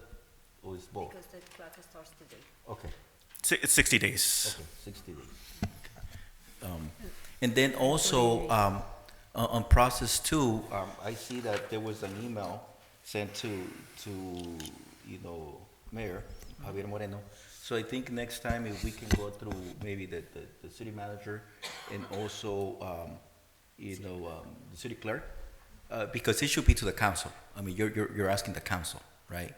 So that way we are informed, rather than just, having the mayor, right? Because he could have said, you're fine. But as a council, we need to, and I'm glad that this came as a processing, it's a first, that we're looking at this, but moving forward, we need to establish these processes and make sure that, we all understand how we're gonna direct each other, whenever not possible to be in attendance for a meeting. right, and I'm going to clarify that because I understand the process very well. I did some research before that, and that conversation was private conversation, well, actually one-on-one conversation I had with Ms. Roma when she requested it actually, and she went through the mayor as we're supposed to do, right? And then I did contact Mr. Campos for guidance, also Ms. Yeah. But that was a courtesy conversation I had with her, and she requested me to look into it. That's why I did that. It wasn't nowhere to subvert the policy we have in place to give her permission. Because it requires full consideration here at the board, and then we decided on it, and that's the reason why that came about, not because I'm trying not to subvert the vote here and say I have full control and approving this by myself, which I don't. So just for clarification. But it was a conversation brought up to me initially, like most of you guys bring it up to me also, and that's what I did. So it was a courtesy email that I did, and that's why I put that in there. So, As long as it comes to council. Motion to approve? okay, anybody second? Second. Second was Mr. Mazzaranes. All those in favor? Aye? Aye. Thank you, motion carried. Next item is discussion and input of city council members for consideration of a sisterhood agreement with the municipality of Ensenada, Baja California, Mexico. That is my item. And just for the record, we did receive, well, let me just go back as a point of reference for my proposal here. I visited the town of Ensenada on a weekend, 2 weekends ago, I think it was, and I was there, and the mayor of Ensenada found out that I was there visiting. I went there whale watching because they do, some of the year they're there and the tourism goes there. Anyway, so he found out, he invited me as a courtesy, he invited me to his Prestige Palace. Obviously, I accepted. I wasn't there in representation of the city in an official capacity. I just went there just to talk. He wanted to meet me, I wanted to meet him. And this conversation came about Sisterhood cities and all that, which they already have with other cities in the United States. They have with San Diego, Riverside, LA, and similarly, US has with Ensenada as well as Mexicali. So that was it. We parted ways. We had a dinner, and that was it. Kind of got to know each other, political views and all that. And 2 weeks later, I get this proposal that they want to do this sisterhood with Calexico, and I want to submit it to City Council. I think it's a good opportunity. We do share a lot of things in common with our culture. Now with the wineries and Guadalupe, those people who got up there, there's potential for that marketing come over here. Obviously, the seafood industry, the tourism industry, Ensenada, and as well as I believe they have a Kumaya Indian that we also share here in our. So there's a lot of potential for us to share ideas, and it's all it is. It's non-binding thing. So I brought up a proposal. Obviously, the document came in Spanish. And by recommendation by Ms. Collier, we should have had that translated. Obviously, they took the initiative, and I reached out to them, and can you certify with a translator? And they did submit it today, and we posted up on our city website for everybody's review. And I have that. All the city council members have a copy of this, fully translated and certified by a translator. It's here, and that was submitted today morning for that reason, for review. I would just like to say, Mr. Mayor, I absolutely support this 100%. I think this is the kind of stuff we need to be doing with our sister cities also in Baja California. The only thing I would ask is if we please could set a future date, maybe February 28th, designated as the official celebration where they can come, we can sign it together, approve it together, just to give us time to digest if there's any final kinks we need to need out. But definitely before March 1st. If you could just agree to hold off on it for a couple of days. Okay. February 28th, but I can guarantee, at least on my end as a council person, I absolutely support and commend you for the work that you embarked. Well, thank you. And, yes? Pues gracias, señor Moreno, por este esfuerzo, y voy a hablar en español para mandar un mensaje al Cabildo. Estoy leyendo de Ensenada, como el presidente municipal, porque hoy en día eso de hermandad de las ciudades y que ofrecen algunas cosas, pues casi siempre en esta zona se van para San Diego. Pero por acá que nos miren, ¿verdad? Aquí en Calexico, un pueblo pequeño, con mucho corazón, que nos miren, pues la verdad lo agradezco muchísimo. Ensenada tiene mucho que ofrecer, como bien dijo, toda la cuestión de lo de los vinos, y tiene una atracción turística muy importante. Y bueno, ojalá pudiéramos, aparte de hermandad, tener alguna comunicación en el sentido ya de negocios, y yo creo que es importante esto que nos ha traído. Estoy muy contenta y le mando un saludo fraterno a la regidora, que tuvo pues a bien, ¿verdad?, hacer este comentario ante todo el Cabildo. Es Alma Antúnez García. Muchísimas gracias, regidora. Que Dios la bendiga. Gracias. Gracias, Romo. Manzanares? Nomás, I'm looking through the documents provided, and there's no need for the city of Calexico to have its own proclamation on this, Esperanza? So what we need to do in this case is review the information. Sorry. We need to review the Spanish version and ensure that the English translation is done correctly. And then we're going to work with that attorney to find out what other documents we need to do. That's what we're asking to have,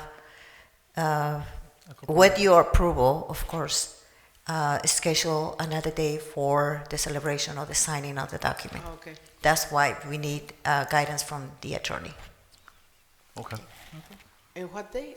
20? Well, obviously, based on what we vote on it, we will reach out to them and see, give them enough time to, because that takes, Yes. coordination. They're coming over if we do.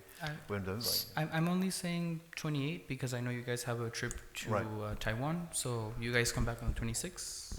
So 27 or 28, I think sounds, Okay, that'll sounds give us, great. 2 weeks? Yeah, that's more than enough time. Little bit, That's for sure. little bit We have a- less we than have a 2 meeting weeks. We have a meeting like the following day, no? So like March 1st. March 1st? Para hacer una celebración especial donde tengan su tiempo para celebrar y todo. Ensenada y Calexico. So they don't have to sit through like a whole regular meeting and everything. Okay.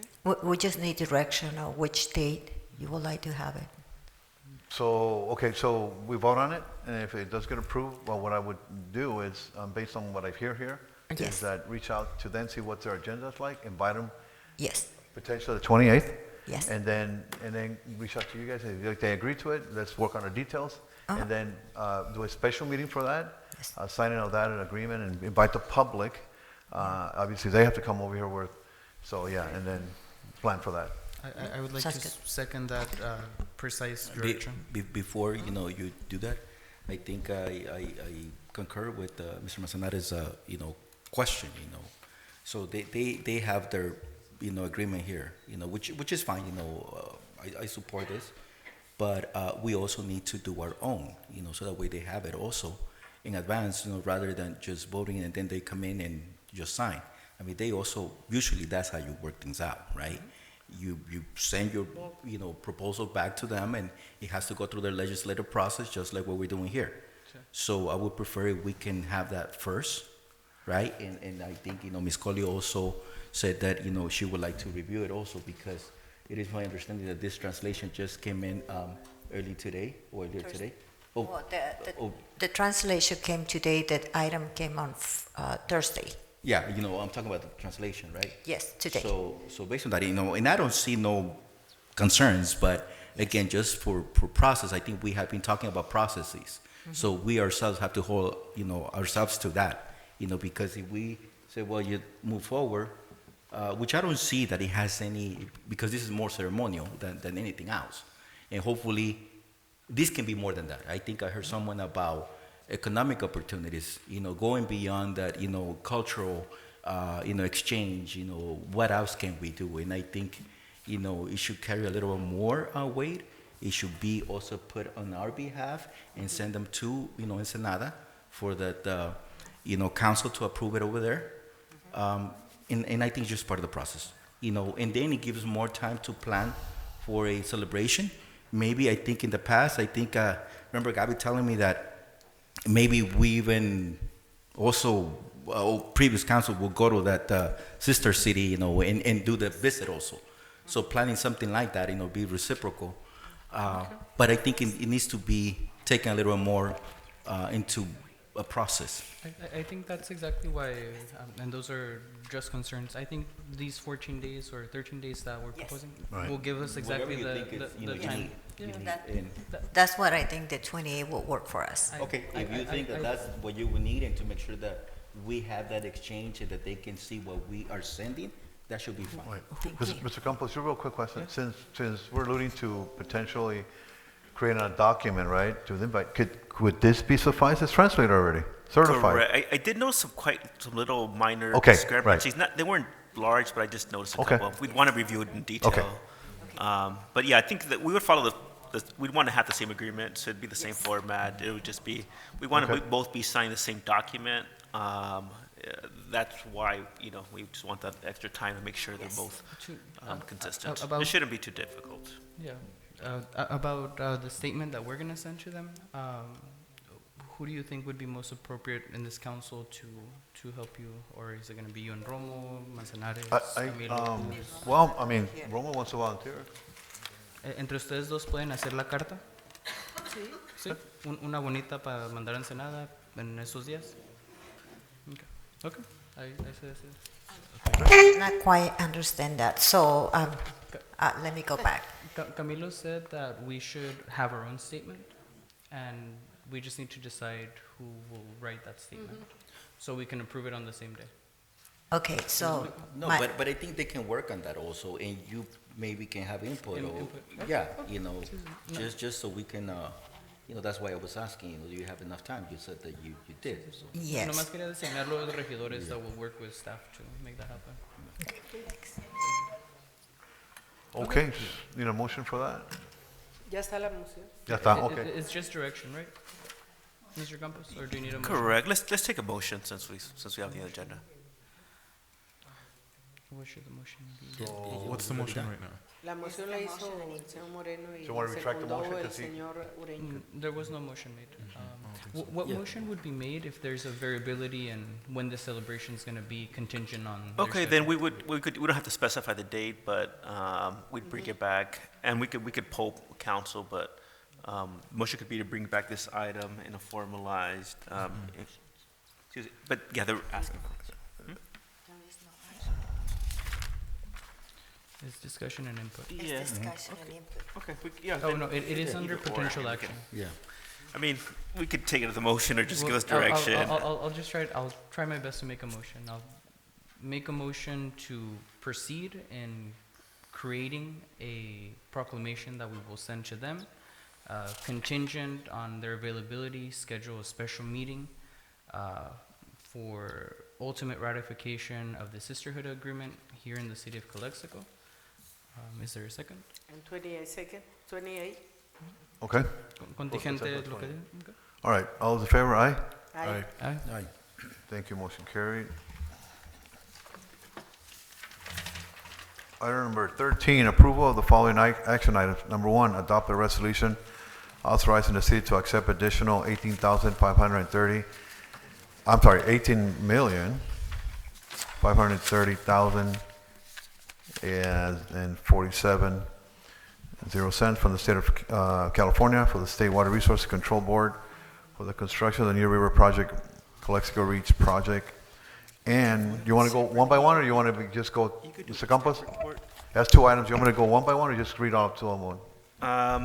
We could either hold it separately or do one staff. Okay. report. Do one staff report for both items and then act on them separately. But Okay, and authorize the city manager to execute, item number 2, authorize the city manager to execute amendment number 2 to the existing project funding agreement number 4600014089 with the State of California Department of Water Resources for a total of $46,530,047.00 Public Works Manager. So we're gonna go to item number 1. And that's on, Oh, yeah, for item, okay, might get a little confused. So for item number 13, approve the following actions, we could take these actions at one point and with one motion, and we could do the staff report to cover both items. Yes. okay? And just to clarify, the city originally received $20 million for the New River Improvements Project. Right. But after we went up to bid, the city went up to bid before my arrival, the bid came out very high. So we were asked to reject,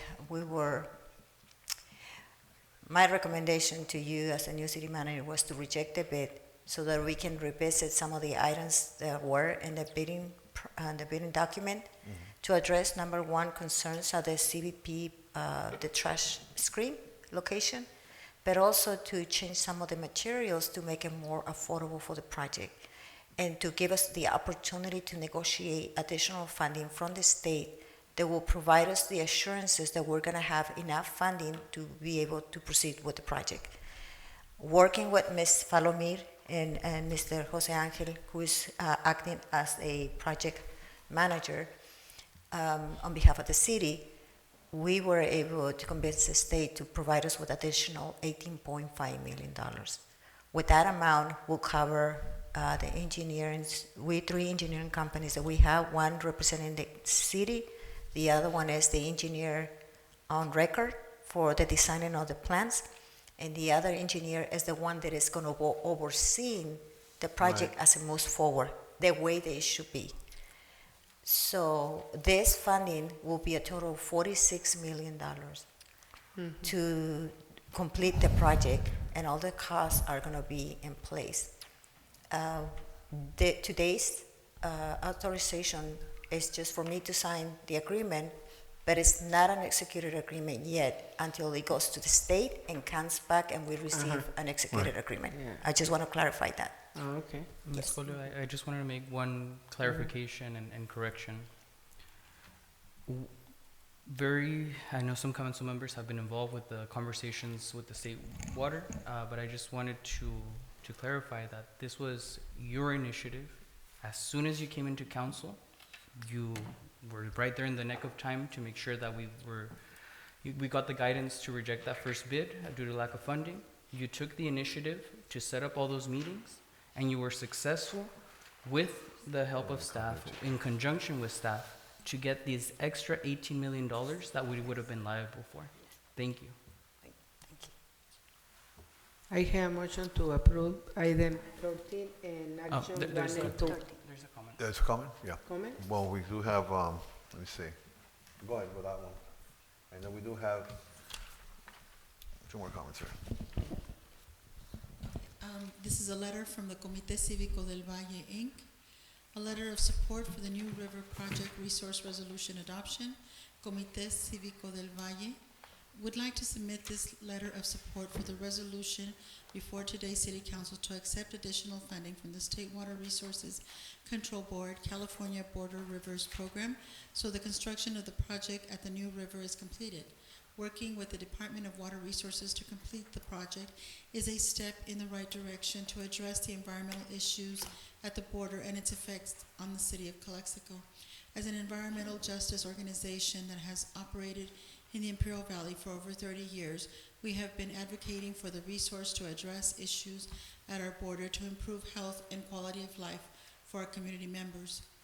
We are appreciative of the City of Calexico's leadership in continuing to advocate and acquire the resources needed to complete the project, finding solutions to increased inflation costs for the completion and for selecting the staff that will ensure the project continues to completion.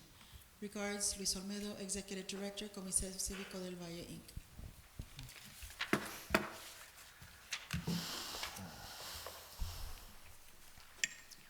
Then we have public comment from Fernanda Vega. Thank you.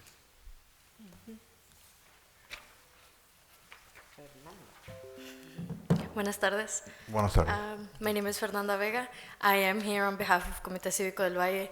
And just to echo the letter of support, I do want to say that that we support, accepting the funds from the SWRCB and thanking the City of Calexico for staying active and keeping on advocating on such a project that needs to advance. So, and thanks for the Ureña for saying and not exposing, but saying that Esperanza had a big role in that as soon as she was in there. So, thank you.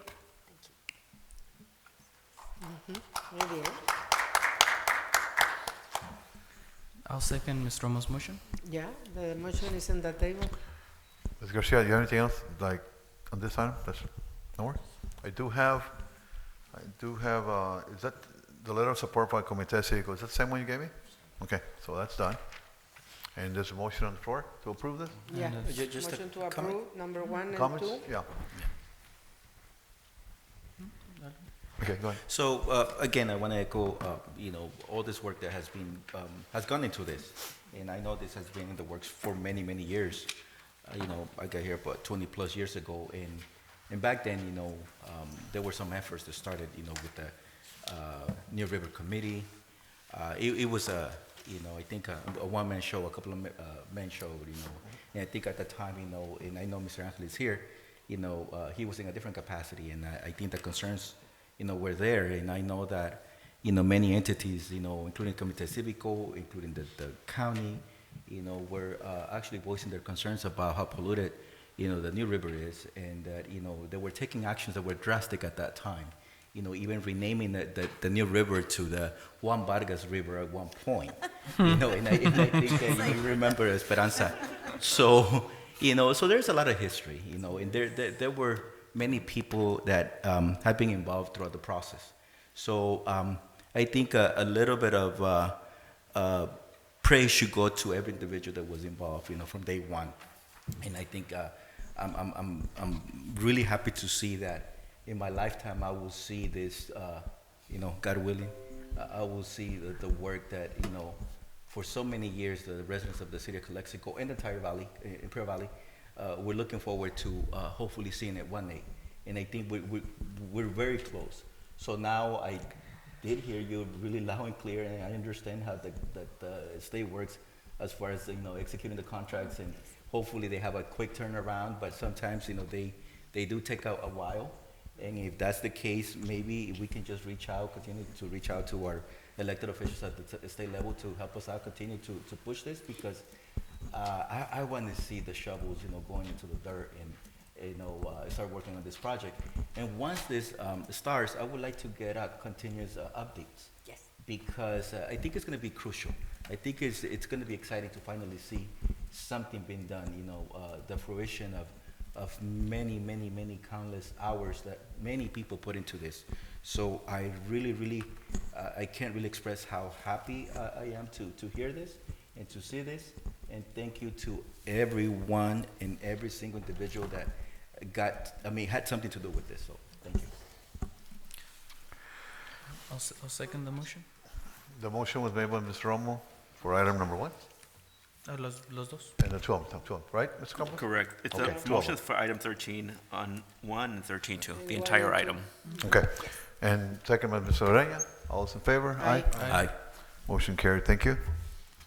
Item number 14, New River Improvement Project, Calexico Reach. It's 3 items in this one. Number 1, award bid proposal for Mountain Cascade Incorporated in the amount of $40,608,908.04.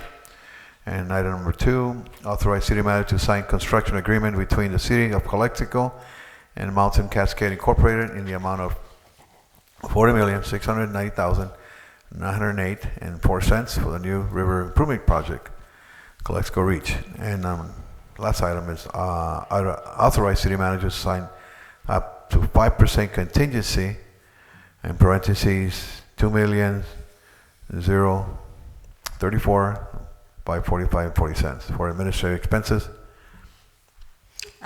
Just to clarify the item, I would like to make this item upon the execution of the executed agreement of the additional funding. So we won't be able to award this contract until we receive the executed agreement from the state with all the funding, because that's the only way that we can proceed with the project. The reason we're putting this in the agenda is that if it happens, because we have received assurances from the state that this contract will be executed by next week. So we're hoping that that's the case, and if that's the case, we will proceed with the notice to proceed for the project, because we are in a timeline to complete the project. As you may remember, we received a bid a while ago, and the bids are only good for 90 days. So we are on the clock, and the state understands the clock that we have to be able to take advantage of this bid that is on the table. And so if you approve this notice to proceed and to award the contract, it'll be subject to the fully executed contract with the state of California for the $46 million. So does that need to be in the motion, or is it already in? It has to be in the motion, yes, sir. Yes, I would like to make that motion. And then just one question. Has this company been actually made aware of that condition? That, we're going to approve probably they don't know, because we're going to make the motion, right? So, and I understand that the clock running, ticking for us. So just make sure that we reach out to them and we keep everybody in the loop. So with that, I will go ahead and approve the motion as stated by the city manager, so that way I don't miss a word, and we can cite verbatim from that. So motion to approve based on the recommendation of the city manager. Just one thing, on the number 3, who manages that petition? Where does it go, and who keeps it up? We manage that portion. It's not in the contract, and the reason why we manage that percentage is for administrative expenses and then potential change orders. Now, please understand that that's one of the reasons why we're going to have a construction project manager. Right. A construction project manager, and we have an engineer on board representing the city and another engineer for the record. So between the 3 of them, they will have to all approve, not proceed with the change orders, but rather come into the city council to review the change orders so that we can proceed. Okay. One last correction, and I don't know if that was done. Number 2, I brought that up to your attention. I still see it on this agenda. We're citing another company that doesn't have anything to do with this project. I don't see it. We have Mountain Cascade. Pyramid Construction. in Oh, aggregates. maybe you got the old print. Well, yeah, Sorry. yeah, Yes, so because just to make it sure was that, correct. Thank you. yeah, Sí está corregido. okay, so, So you made a motion, right? What was it again? You got the old copy, I'm sorry. okay, Yes, thank you. okay, So you made a So- motion to approve? Yes. As presented, all three items? yes. Yes, with City manager's Esperanza's. contingency. Yeah. Right, okay, and you second it, or who I seconded? haven't seconded. I'll second. Seconded by Mr. Manzanares. And all those in favor, aye? Aye. Okay, motion carried 5-0.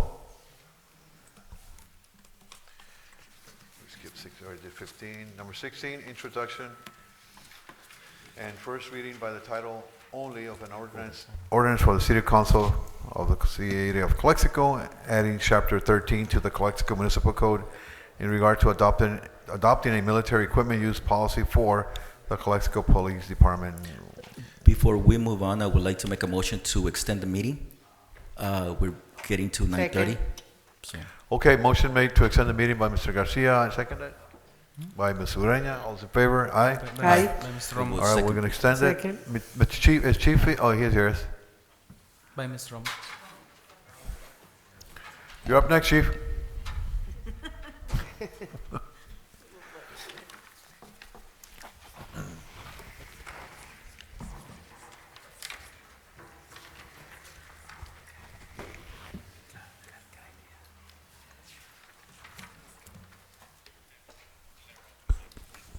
Good evening, everyone. Good evening. I'm here for the City Council agenda item for the Calexico Police Department military equipment inventory.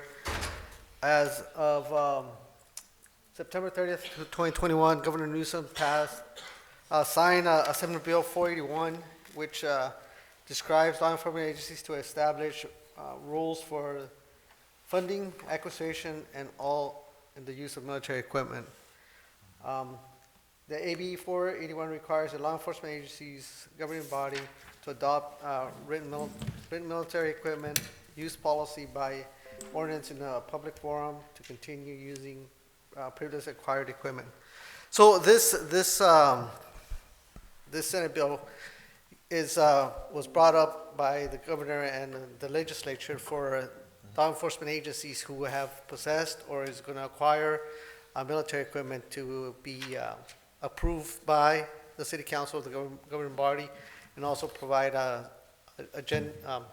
policies and procedures on how to use it and also how to maintain it and how to acquire it. Since that Assembly bill has been passed, the Calexico Police Department has several items on this arsenal as who are deemed to be military equipment, and they are being used in operation right now. And we would like to continue using that equipment as life-saving measures to be able to continue to use it as part of our equipment. So we're coming here today to ask for the approval to continue using that equipment. Also, the ordinance that is attached to the item, and also the police policies and procedures section, so you guys could approve, so we could continue using that equipment. And you might say, well, what is this equipment that we're talking about? And it's equipment that officers use to protect the community, whether it be firearms, whether it be less lethal munitions or less lethal launchers, for the deployment of less lethal munitions, also for the use of chemical agents and distractionary devices for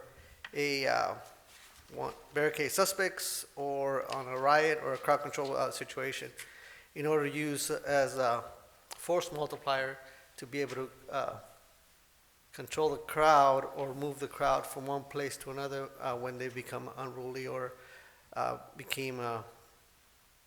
start conducting criminal acts on a riot situation. So if in your items there's a list of equipment and description of the equipment that we're requesting for approval, and just to take in consideration, these items are for the purpose of saving lives, which at times you need to take a life in order to save additional lives. For example, on several incidents of active shooters, officers had to use the same type of equipment in order to stop the threat in these situations. So I'll leave it up to you guys. If you guys have any questions, I'm here to answer.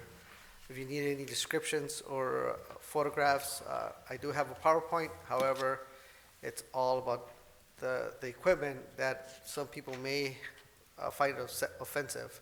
But if you guys need to see it, it's available for you. This doesn't authorize any new purchases. It's only your existing inventory, correct? Correct. So it approves the existing inventory that we have, and if we have any future purchases or try to acquire any additional military equipment, we would have to go through the governing body for approval first. Yes. Okay. So move to approve. Okay, I'd like there's public comment. Yes, I'd like to read the title of the ordinance Oh. for the record. yeah. An ordinance of the City Council of the City of Calexico adding Chapter 13 to the Calexico Municipal Code in regard to adopting a military equipment use policy for the Calexico Police Department. And Mr. Manzanares, I'm sorry, I that's think comment. there needs to be a little further discussion on this. I just want to make clear, so this is just to adopt the policy that's already in place, right? For the military equipment use. Correct, and also to approve for the department to use this type of equipment. If it doesn't get approved, then all this equipment will be taken out of the hands of the officers to be able to use for any situation that deems it. So, for example, if it doesn't get approved, our patrol rifles will be definitely removed from our units and be placed into storage because you deemed it for us not to use it. All our less lethal munitions, whether it be beanbag rounds, chemical agents, deployment launchers, 12-gauge shotguns with less lethal munitions, whether it be beanbags or chemical agents, or chemical agents, deployment grenades, whether it be CN or CS grenades or OC grenades, that will also be removed from our arsenal, and various other munitions that we have to our disposal. And how often are these artifacts being used by the police department? So, for example, the patrol rifle, since I've been here in the 28 years that I've been here, that patrol rifle has been used 3 times, actually fired. Our chemical agents deployment, since I've been here, has all been deployed, however, not used on our riot situations. Our 37 millimeter grenade launchers has not been used, but they're available if in case we need it. Our beanbag shotguns have been deployed twice in the past 29 years. So it's very rarely that we use this equipment. However, it is the equipment that we need in case that we need to use it in order to save somebody's lives. Well, if it's not used that much, I'm not sure I would use the word need. Like we know historically there's been since the 80s extremely militarization of police departments across the country, and when we say things like this are used to keep the community safe, when we talk about like grenade launchers, when we talk about assault rifles, battering rams, kind of makes me feel like it goes against really like community safety. Well, I understand that you might feel that way. However, not everybody in the community is law-abiding. So there's members of the community who are not law-abiding that pose a threat to other members in the community, and that's where these tools come in to reduce the injury on the person who is committing the crime, and also potentially use these weapons to save that person's life. I understand, and of course that's always been, the case since humanity started, right? Like there's always been people with bad intentions and people who just have problems. Police departments, started getting militarized since the 80s. So I think we've been normalizing police departments having military style equipment and like having anti-riot gear, when really we should be forming bonds from police departments and creating an image of a protector officer instead of like a warrior. because there's been studies that providing the police with these types of equipment kind of changes their behavior into a more aggressiveness towards like with people. As you know, most of the police interactions are just conversations to people, right? Correct. And I understand what you're trying to say, that more of a guardian mentality than the warrior mentality. However, that is good as the community goes about its business every day. However, the officer also needs to be a warrior in order to be a guardian. Just for example, in recent and older past incidents where the officers had to be warriors to be the guardians. A prime example is in the 1990s, the Hollywood bank robbery. There's two individuals with high-power rifles went up against a whole patrol shift from the Los Angeles Police Department, who at the time were supposed to be the best trained and equipped in California, and they were already outgunned, and they had more ammunition, and they had weapons that were not sufficient to be able to protect the rest of the people. Just recently in Uvalde, officers in that incident had to use a patrol rifle to eliminate the threat who was killing children. So I understand what you're saying about being a guardian for the community. However, in the process of being a guardian, you also have to have a warrior mentality to put your life in the line to save individuals who cannot fend for themselves. And that's what your police department is all about. Be able to keep the peace and also defend the community to protect lives and property at the cost sometimes of their lives. I'm familiar with that case. There's been studies on that case because that case was the thing that triggered a lot of the militarization across the nation. Like this happened, an incident, horrible incident, right? I know there was many police officers involved that were injured. But then as a result, immediately the police department from Miami started adopting all these military equipment, and it just hasn't stopped since. And as you know, like this kind of equipment is used in a very situational setting. You've just said in Calexico, we really don't use this equipment that often. It's been 28 years and we've used a canister grenade launcher like 0 times. So I think it goes on a basis on like the type of communities that are using this equipment. And in my view, I just don't think Calexico needs to be having a militarized police department.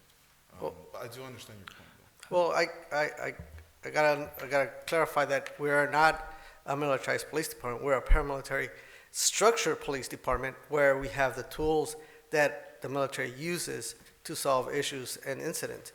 Just like every other department in the United States have these weapons available to them just in case they need them. So if they don't need them, or they haven't used them, that's a credit to the department that they do not use overforce or they do not use these weapons against their community, that they have them there in order for them to protect them. I definitely would like to interject very briefly here. I think the details of this policy definitely do warrant a lot more discussion, and I'll bring up a specific example that had nothing to do with the City of Calexico Police Department. But I myself, I believe I was, I don't remember if it was George Floyd or if it was Juneteenth.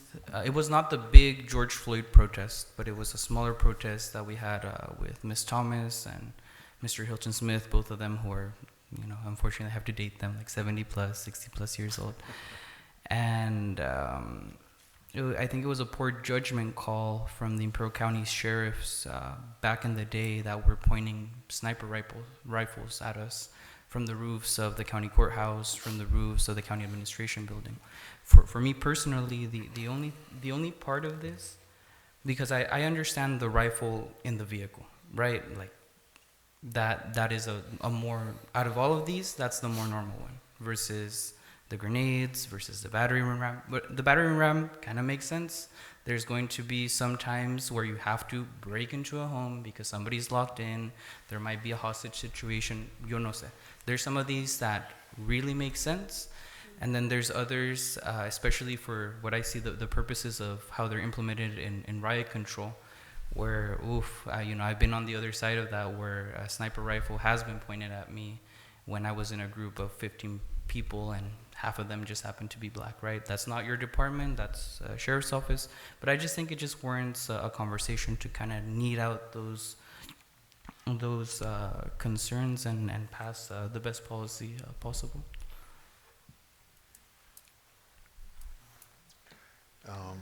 Roma? Yo ahí sigo confundida con esto. ¿En qué les puedo ayudar? Cuando leyeron las personas el AIDEN, me hablaron y me dijeron, señora Romo, ya nos vamos a militarizar en la frontera. O sea, hay que leer claro el anexo. Entiendo que la póliza y todo eso.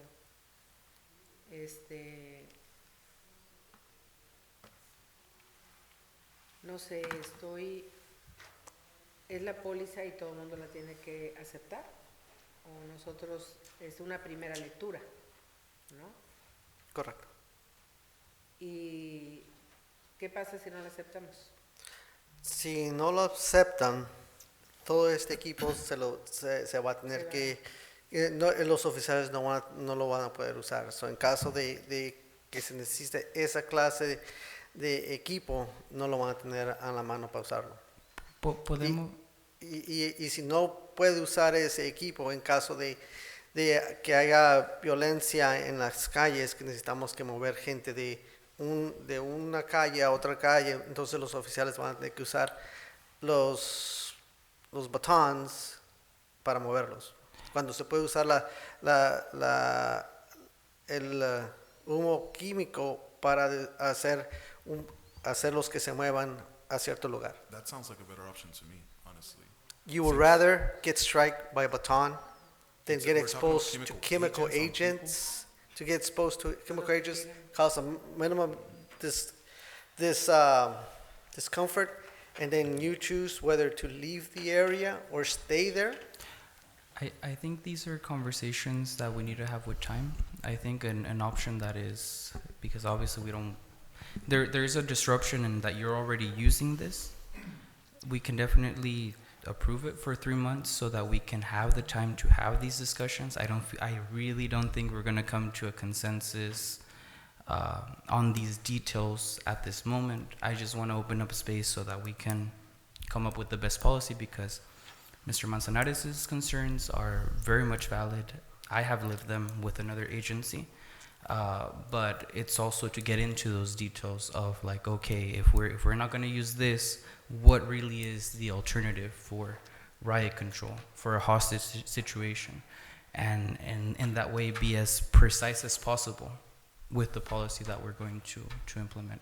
Nomás estaba mencionando que es una posibilidad condicionalmente aprobarlo, para darnos tiempo de tener estas conversaciones en detalle y generar la póliza más precisa y más detallada posible, que llegue a los entendimientos y acuerdos de todos, tanto los del señor Manzanares, que yo comparto, como los de la seguridad de los oficiales y en dicha parte también de la comunidad en ciertos aspectos. I think we go back to providing the tools, right? And with that also comes training, which, is also up on this council, incumbent upon this council to provide that training and make sure that, officers are fully trained in whatever tactics they have to employ. Of course, and I get it, understanding the safety of the public and their safety also. And I just don't want to have this where I'm not equipping, the staff with the appropriate tools, because that's how I'm looking at this also, right? But then also with that equipment of tools comes the training. And I think that's something that we have been lacking too. So, but nonetheless, I don't want to put someone in a disadvantage where they have to go and respond to an emergency. What if, well, for that matter, it can be any citizen. So I don't think we should be Yeah, there needs to be a conversation, I agree, but I think this is just part of a process. It's part of, AB 481 that we need to provide this authorization. But more than that, or correct me, from that perspective, from the legal and the requirement of that, assembly bill. But I see it more as providing the tools. I think, citing those, statistics, I think they have not been used a lot, and I'm happy for that. But I'm also happy to know that, the people that need to respond and need to protect our community are equipped. And I know that we're at a disadvantage, and I'm sorry that I'm going to say this, when it comes to staff, in every department, including police department. So for me, it's not an option not to approve. But again, it's me, and it's just providing the tools, and the tools that have been used responsibly. So thank you. Would you be amenable, Regidor, to having some kind of conditional approval for a couple months so we can get to the precision of the details? I think there's a concern by Mr. Manzanares of the sweeping authorities that we should take the time to polish out. I mean, in my mind, it is a great sweeping authority in the way that it's written right now. I think that the purpose of the Assembly Bill is specifically so that we can get into the details and have a very precise, detailed policy that fits the staff's needs, but also the safety and the priorities of the community as well. I have one quick question. That's it? And I should have asked this question before. I never thought that it will be a question that I will ask. Of the inventory that you have, when you submit this list, the list will have to include all the equipment or a portion of the equipment? The list that you have in front of you is all the equipment that we have. Okay. But my question to you is, do you have the option to submit a portion of the equipment and relinquish the other portion of the equipment? It's just a question. No, but because, correct me, you're the expert also. Well, I'm relying on you to provide some expert comment. Whatever you have is, you mentioned that, and I didn't like the word, an arsenal of tools, right? But I want to say more of number of tools at your disposal, right, to deal with any situation. So that is the standard at every department.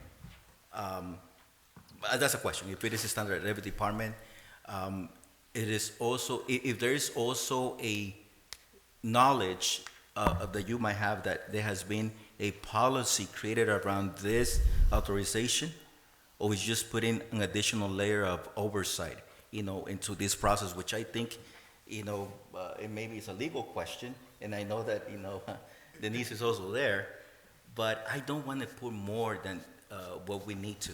I think it's a tool, or tools, and that, I don't see how, we need to create another layer.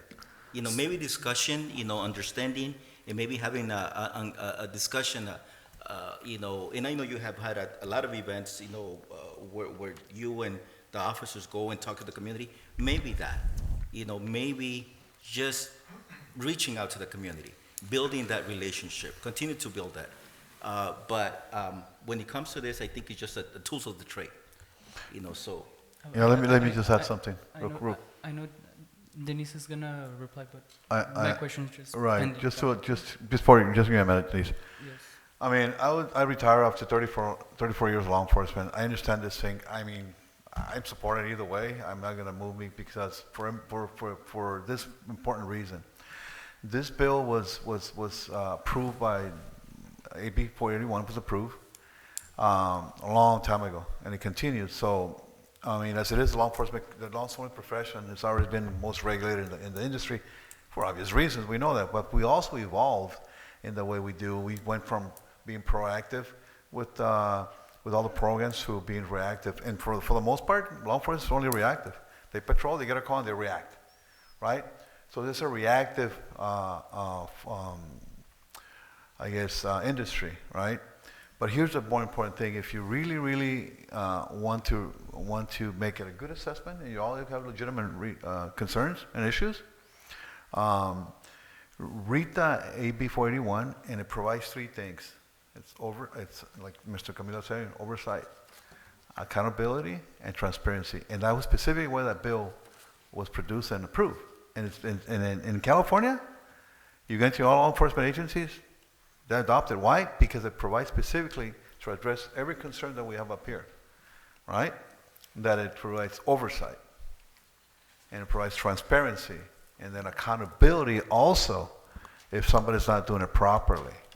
So I think if my colleagues here would actually read the whole bill, we'll actually answer all those questions. And right now, for the matter of time also, I am comfortable with the way it is because it's just another approval. But it's a tool that, those tools are there available. Of course, we're not going to go buy a grenade or a machine gun or anything like that. You're not going to do that because we're not a community that requires that. But it's there in case, right? You need it to go buy it. If you don't, it doesn't work for you. So AB 481 does that specifically, addresses those concerns, especially because we've had those issues with law enforcement because they've been abused, they've used stuff they're not supposed to, they got in trouble, lawsuits and all that. So I would suggest really read the AB 481, and it does it. And it's approved by the government of California, our governor, by the way, and the legislators also. So I have no issue with this. And as we speak today, we're bringing this to you as part of the transparency portion that Right. to let you, the governing body, know what equipment do we have and requesting your approval to continue using it. And the accountability, there is accountability by our field supervisors, also our staff, our management staff, and even as the chief of police, to determine who can use it and when can they use it, and it's all stated in the policy that was provided for you guys. And you're all welcome to come and watch us train on how we train on this particular equipment that we have. Denise? From a distance. Yes. I just want to echo what Mayor Moreno said, risk management.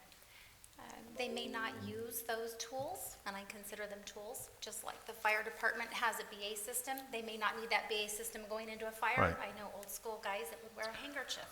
Would risk management rather have them wear the BA? Yes, but sometimes they would still put the handkerchief on and go into a fire. Same for police. I'd rather see them use the equipment that is best for the job. School shootings, if we don't equip our officers with the correct equipment to handle, as Chief Serrano stated, the shooters aren't going in with a pistol that they borrowed from their neighbor or they got from their parents' gun safe. They're coming in with semi-automatic weapons. It concerns me that we have council members that are hesitant to not just not allow them to use those tools to protect themselves and to protect students, children, and the rest of the community. It's concerning.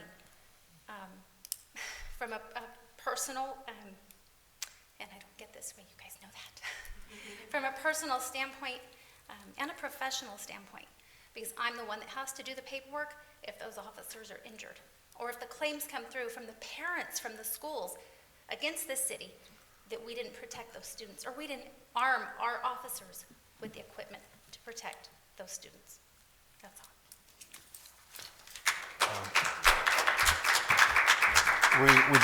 We also have a public comment on this, and it's Ricardo Romero.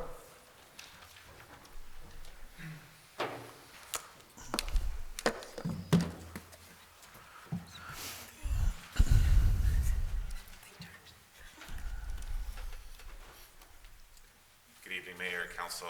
Good evening. City Attorney and City Manager. My name is Ricardo Romero from Calexico, California. I'm an organizer with Empire Valley Equity and Justice Coalition, making a statement on behalf of our coalition. It's well documented that American policing has become unnecessarily and dangerously militarized.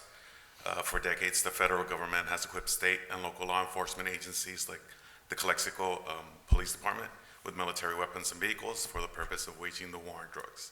Not all communities are equally impacted by this. the disproportionate impact of the war on drugs in communities of color, like the city of Calexico, has been well documented.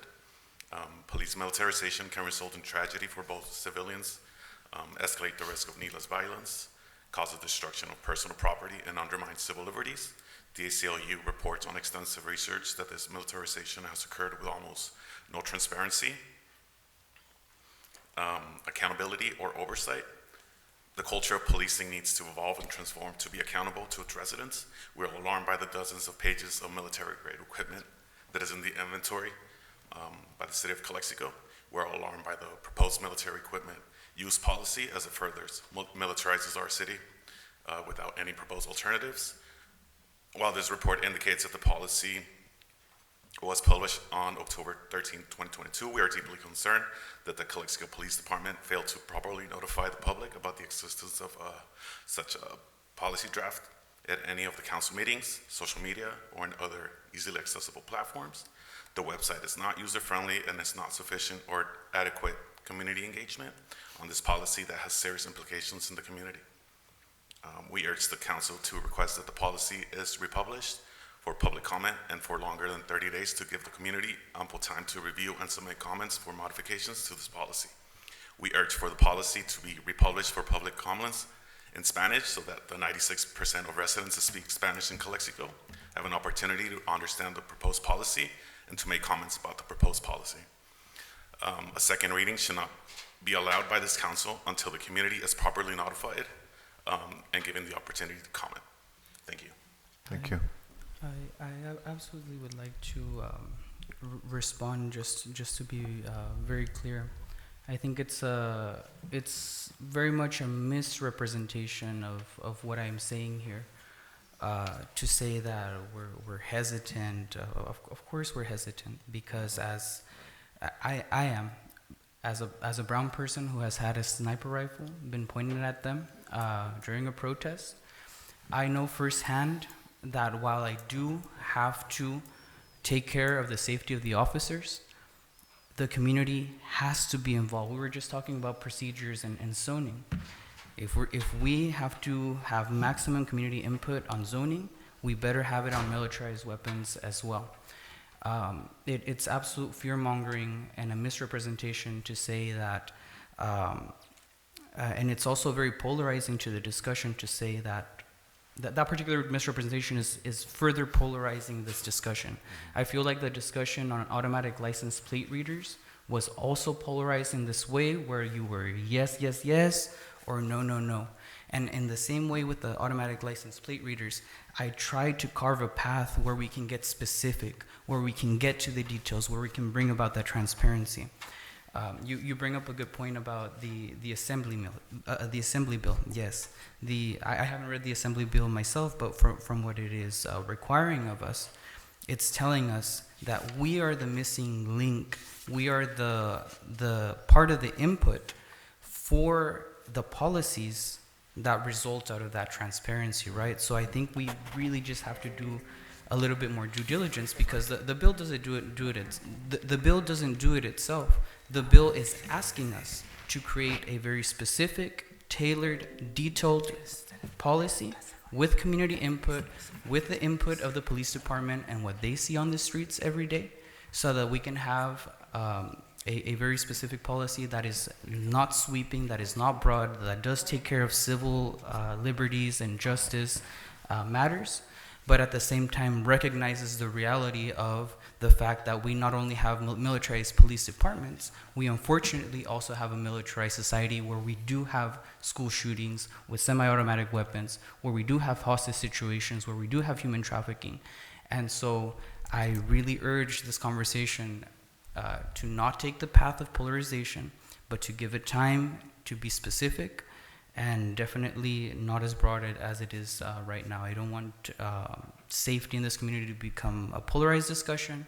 I want it to be an inclusive discussion where we really come up with innovative policy that sets the model for and the standard for what legislative bodies across this state should be doing. So Chief, on his, I agree, on his statement, to piggyback a little bit on that, just gonna help everybody who come to a conclusion here.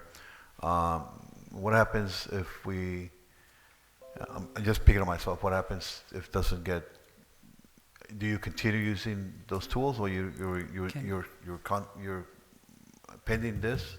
Can- You don't do anything? Can we grant a conditional approval Right. for a good 3 months, as is, so that we can, go through a process, right? Well, you guys are you are the legislative body. You decide what the police department can and cannot do, or can and cannot use. So if you want to approve it conditionally, that's totally up to this legislative body.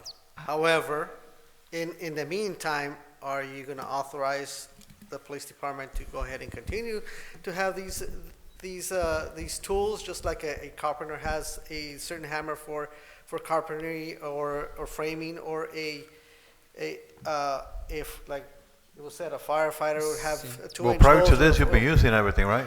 Excuse me? Prior to this meeting, you'll be using it. Prior to Okay, this, so- to this I think that's what- meeting, it was available to the officers to use in case there was Right. a need for it. If it doesn't get approved, then it will be collected tomorrow and will be put away in the locker room and will not be used until it gets approved. So this is just about timeline at this moment. This is a first reading, correct? Correct. It has to be a two. Can we just defer the first reading? What's your deadline? What is the actual day that the Assembly bill says? If something is not passed, then you have to put. I think Mr. let's- Campos would. just Oh, no, about- just, since it's adopted by ordinance, so we'd have to, if it was conditional, it would have to have language saying it's adopted and it would expire on X date. It's an Okay. ordinance, it takes 2 readings, then it becomes effective 30 days later. Oh, okay. So then So- maybe we can propose in this first reading to adopt with the conditional language of 90 days, in case, well, essentially to force it back so that we have time to. Yeah, go because into you'd have to specificity. build in that it'll sunset by a Right. certain date. Also, I'm what- not- how I'm is- not sure how otherwise you would build in Yeah. Yeah, conditional that approval. makes sense. Yeah. That makes sense. Okay. If I may, I had already made a motion.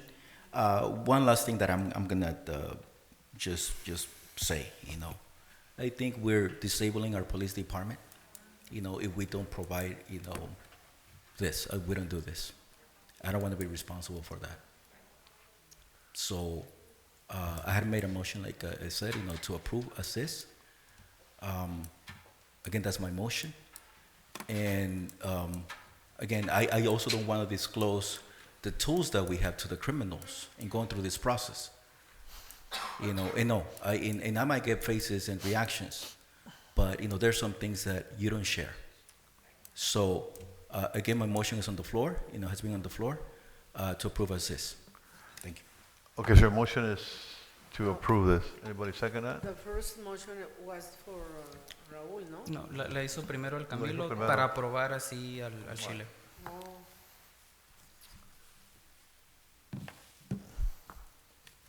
So no second? Yep, so it dies, right?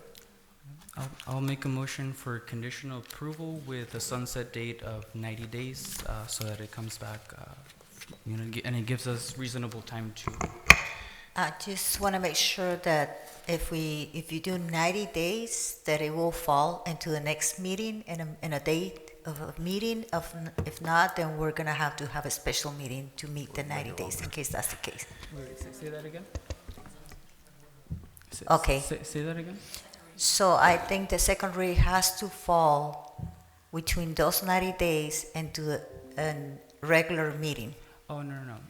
It would be, the motion is this: to approve with a sunset clause of 90 days. Okay. So when it is approved in the second reading, starting from there, it's effective for 90 days, and then it's made to come back to council, and in that time, we can start looking at the arsenal and see what policies, procedures, training, funding needs to be talked about in that time.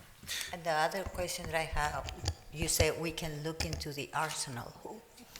Well, I guess My equipment question too. to you is, Or who? the tool, The equipment. nosotros. The city tanto council. City manager, human resources, risk analysis, police department, and obviously your legislators as well. Okay, just for clarification purposes. Thank you. So in yeah, the just- meantime, continue what they're doing, except for bring it back in. With a sunset clause of 90 days. 90 days from the because normally an ordinance is first reading, then you have the second reading, and then they become effective 30 30 days days after the second reading. Correct. So the 90-day sunset would be from, From the 30 days when it becomes effective. okay, so 90 days to from be- the effective date of the ordinance. 90 days from the effective date Okay. of the ordinance. So we'd be looking at, I mean, generally to extent we would have meeting. So at the end of June, probably like potentially the last week in June, it would sunset. Is So- that enough time? ¿Piensan en su opinión es suficiente tiempo, 90 días? Do we need to do 120? Do we need to do less? The only thing with that too, then, if we do adopt an ordinance, it has to go back to the same And process. then go through the process. I want to make sure there's So you enough might have time for that. you're gonna have a gap. You'd have to start the process Early. way before Let's then. let me change my motion So- to 120 days. 120. Give it an extra month for that. Yeah, because you'd For have, that- yeah, because that an needs to ordinance happen. adoption generally will take you 60 days I- on it because of the fact that 2 readings, 30 days. So any ordinance generally will take you 60 days to become effective. So 120. and if we're changing it here, I'm fine. fine with that. Okay. And we would just add at the end of 60 es muy poquito. Sí. 90 So at the es end muy of- poquito. At the end of 13.1.04, we'd add another section just saying that the ordinance would sunset 120 days from the effective date. Yes. Okay. That's reasonable. Chief, based on that premise, I mean, we're gonna get a second here real quick, but we also gives the opportunity to look at your policy and perhaps enhance it or take some, or maybe make it better, right? I mean, The so you policy- continue doing what you're doing. Yes, the policy was attached to the agenda item. Well, I mean, really look at it, and these guys, I mean, really look at it, ask a question, they reach out to you, go over there with how they use the tools. Trust me, you're not gonna sell it to me, I know what you're going through. But I think, having that, compromise here you're still gonna use the tools anyways. Correct. Once again, it's up to this governing body to decide what we use out and to protect the community and protect Right. ourselves, so. I if think that- you if did a that's- good job if that's the explaining yourself. choice- You did a good job explaining to yourself, you did. Trust me, you did a good job, and I really commend you for that. It's just a little hiccups here that I'm willing to work with you and just send members up here to kind of facilitate that. You know, that's all. It's my intention to make sure you do have the tools, Right. that we cover our bases, and that we help further cover your bases as well moving forward. Meeting this requirement the best. Well, that we can. especially what Denise said about the potential of, Yeah, we don't provide the tools. and- We do have to Yeah. weigh that, of course. So you're still good, you're still safe, Sí. okay? Anybody second that? You made a motion, anybody second that? Second by Ms. Romo, all those in favor, aye? No. Aye. No. Okay, so it's, good. Faltas tú. Yeah, yes, aye. So 1, 2, 3, so it's 3, passes. Okay? With one abstain, no, one, I said no. you said no. 2 noes. No, dos nos. Those no, okay. So abrazos y no balazos. That's the policy. Excuse me. Falta de representación. Ay, no, alguien no sabe leer una moción. Okay, number 17, authorize city manager to sign statement of work to allow innovative interface to install SIP2 licensed software. Motion to approve? Anybody second that? Second. Okay, second by Ms. Romo, all those in favor? Aye. Aye. Where's Mr. Camilo? Ahora sí el 18. Okay. All right, he's not here. And last item, approval of the Calexico utility box art project, authorization of the city manager to execute agreements and/or documentation pertaining to the project and adoption of corresponding budget amendment, resolution for fund number 223, arts in public places. You have a comment? Okay. Yes, please. Comment from Dylan Castillo. who currently serves on the Calexico Planning Commission, along with several other community-based groups in the valley.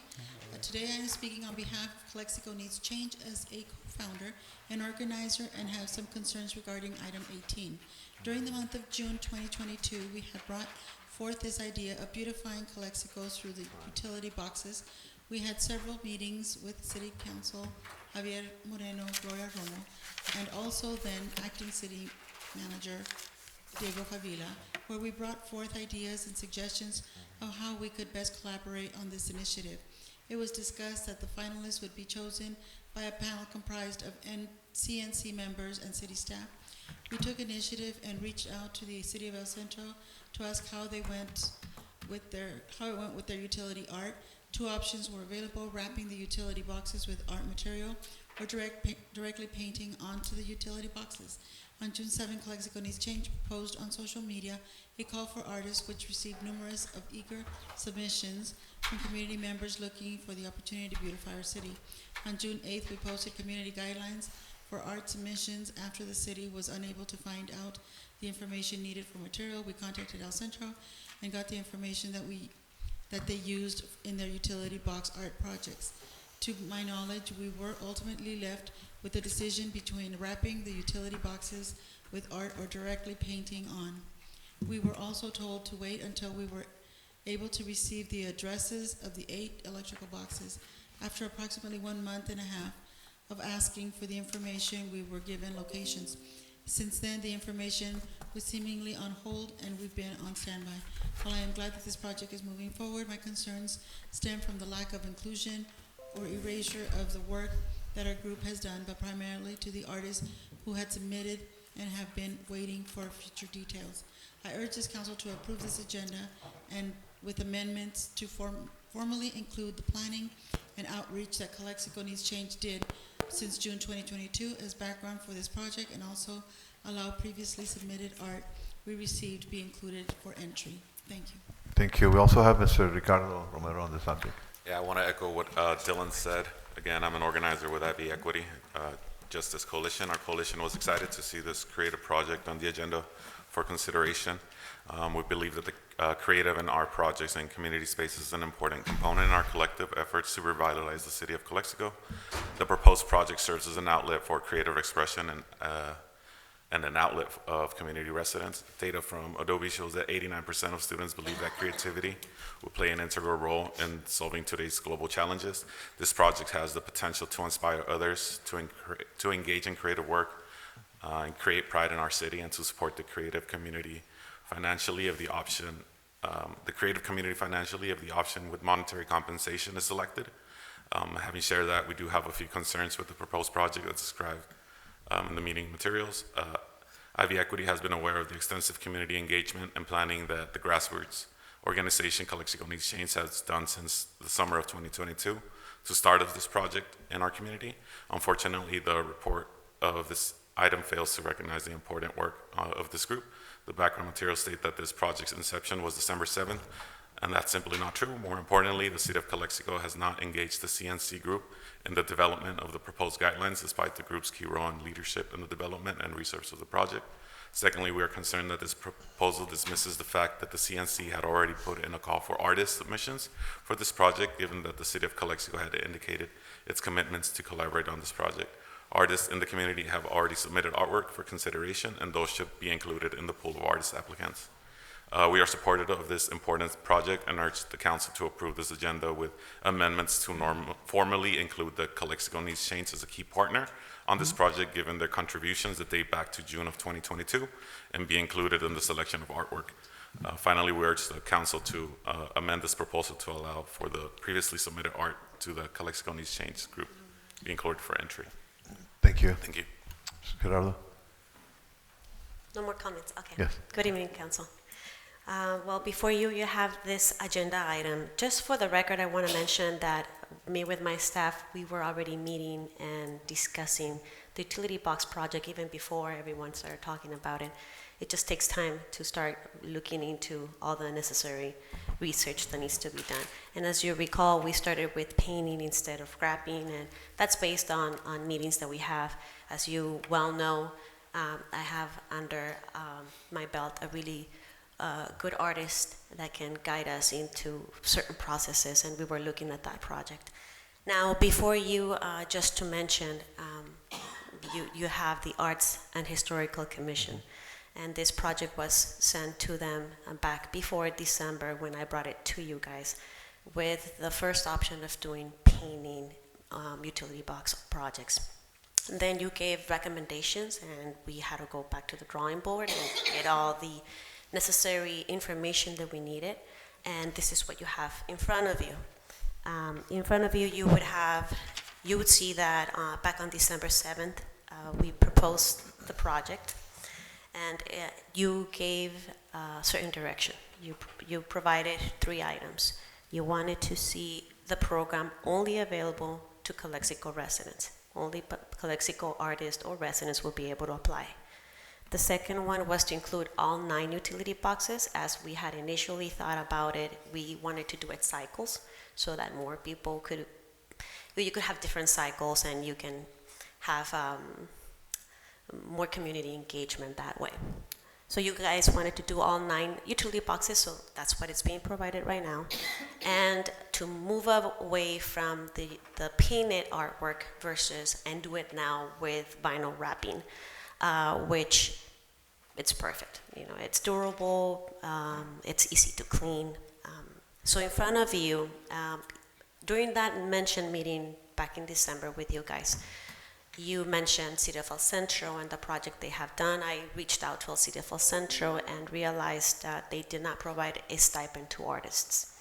I looked at other cities similar to ours. Other cities did not provide a stipend to artists. The reward was to be selected to portray your art in the community, based that they were not doing any installation of the art, where we saw many stipends were with hand-painted materials because they would need to spend on materials. Now, there are other cities that do provide stipends, even if it's vinyl wrapping, so that's why we're including 2 options for you, depending on what you guys would like to do. As I mentioned, City of El Centro was mentioned, and they didn't provide a stipend. So in front of you, you would have 2 options where both are vinyl wrappings. Both are for residents only, as you guys wanted. The conversation, in case you don't want, if you want any modifications, we can go back to the drawing board and continue doing that. We will just postpone on deadlines, of course. We move deadlines. If you guys want to do a stipend, that's an option. That's option number 1. And it will be, we can call it a stipend for the creation of the art, the design of the art. No installation, no liability insurance, nothing. We would need nothing from the artist because they don't have to install anything. And option number 1 would provide a $200 stipend to artists for the design of the artwork. Option number 2 doesn't provide a stipend. Some of the agreements only change in that respect. Do we give a stipend? Do we not? Everything else, it's the same.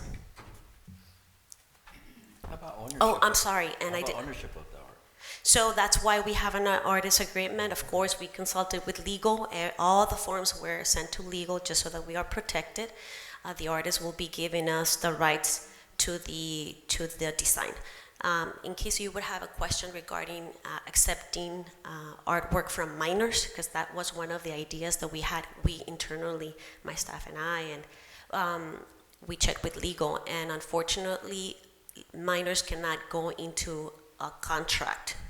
So the parent might sign, but still it is not a binding legal contract because the minor has no, the minor is not in age to actually sign away his rights or her rights to the design.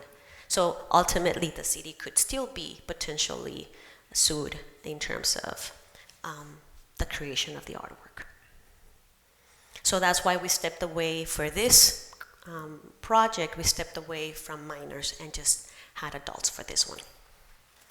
This is logistically very sound. Very sound logistically. I think everything was mentioned. How many artists? 9 artists? 9 artists, all residents. Okay. And I forgot to mention selection panel. Well, again, you guys have each one of you have members in our commissions. The Arts and Historic Commission will be doing a selection panel between them.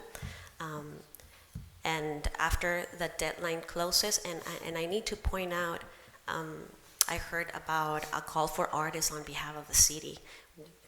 That, these should come out from here, from administratively, once we have the finances and the procedures and all established by this government body. So yes, the selection panel will be the Arts and Historical Commission. They will provide you guys with a recommendation, but of course I will bring all the art in front of you so that you can see all of them, and just let you guys know, or maybe bring the chair that you guys have for the Arts and Historical Commission, present the recommendations to you. Ultimately, you guys will be the ones that actually do the selection.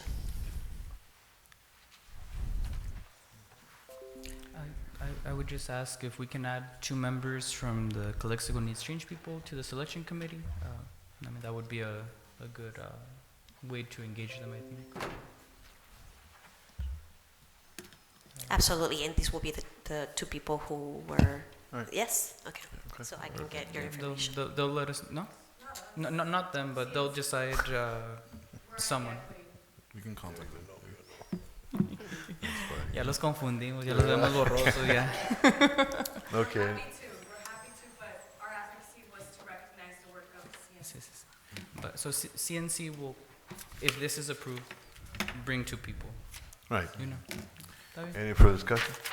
También, I just want to confirm, you remember when we brought this Yeah. project early on? Well, actually, Chief Avila, we were Sí. at the beginning. You were instrumental. Thank you for that. Yeah, it's been a year. Unfortunately, nos dieron a tole con el dedo for many months. Yeah. It has to be said.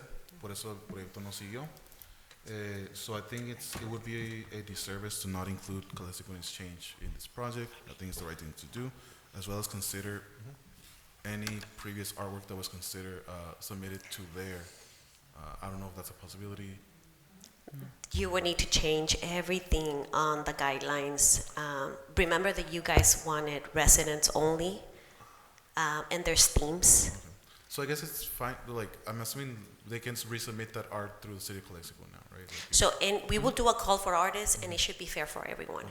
The guidelines are established if you so choose to have them, and everyone can submit their artwork again, following these guidelines, of course, so that it's fair for everyone. I think just giving the space to Calexico Needs Change at least 2 voting members there. Absolutely, we can, Perfect. and I'll let the board know, the commission know. Motion to approve with stipend and the addition of 2 selection members from Calexico Needs Change. Second. Okay, second by Mr. Manzanares. All those in favor, aye? Aye. Okay, thank you. Motion carried. That's it. Future item, agenda items. I don't have anything. Anybody?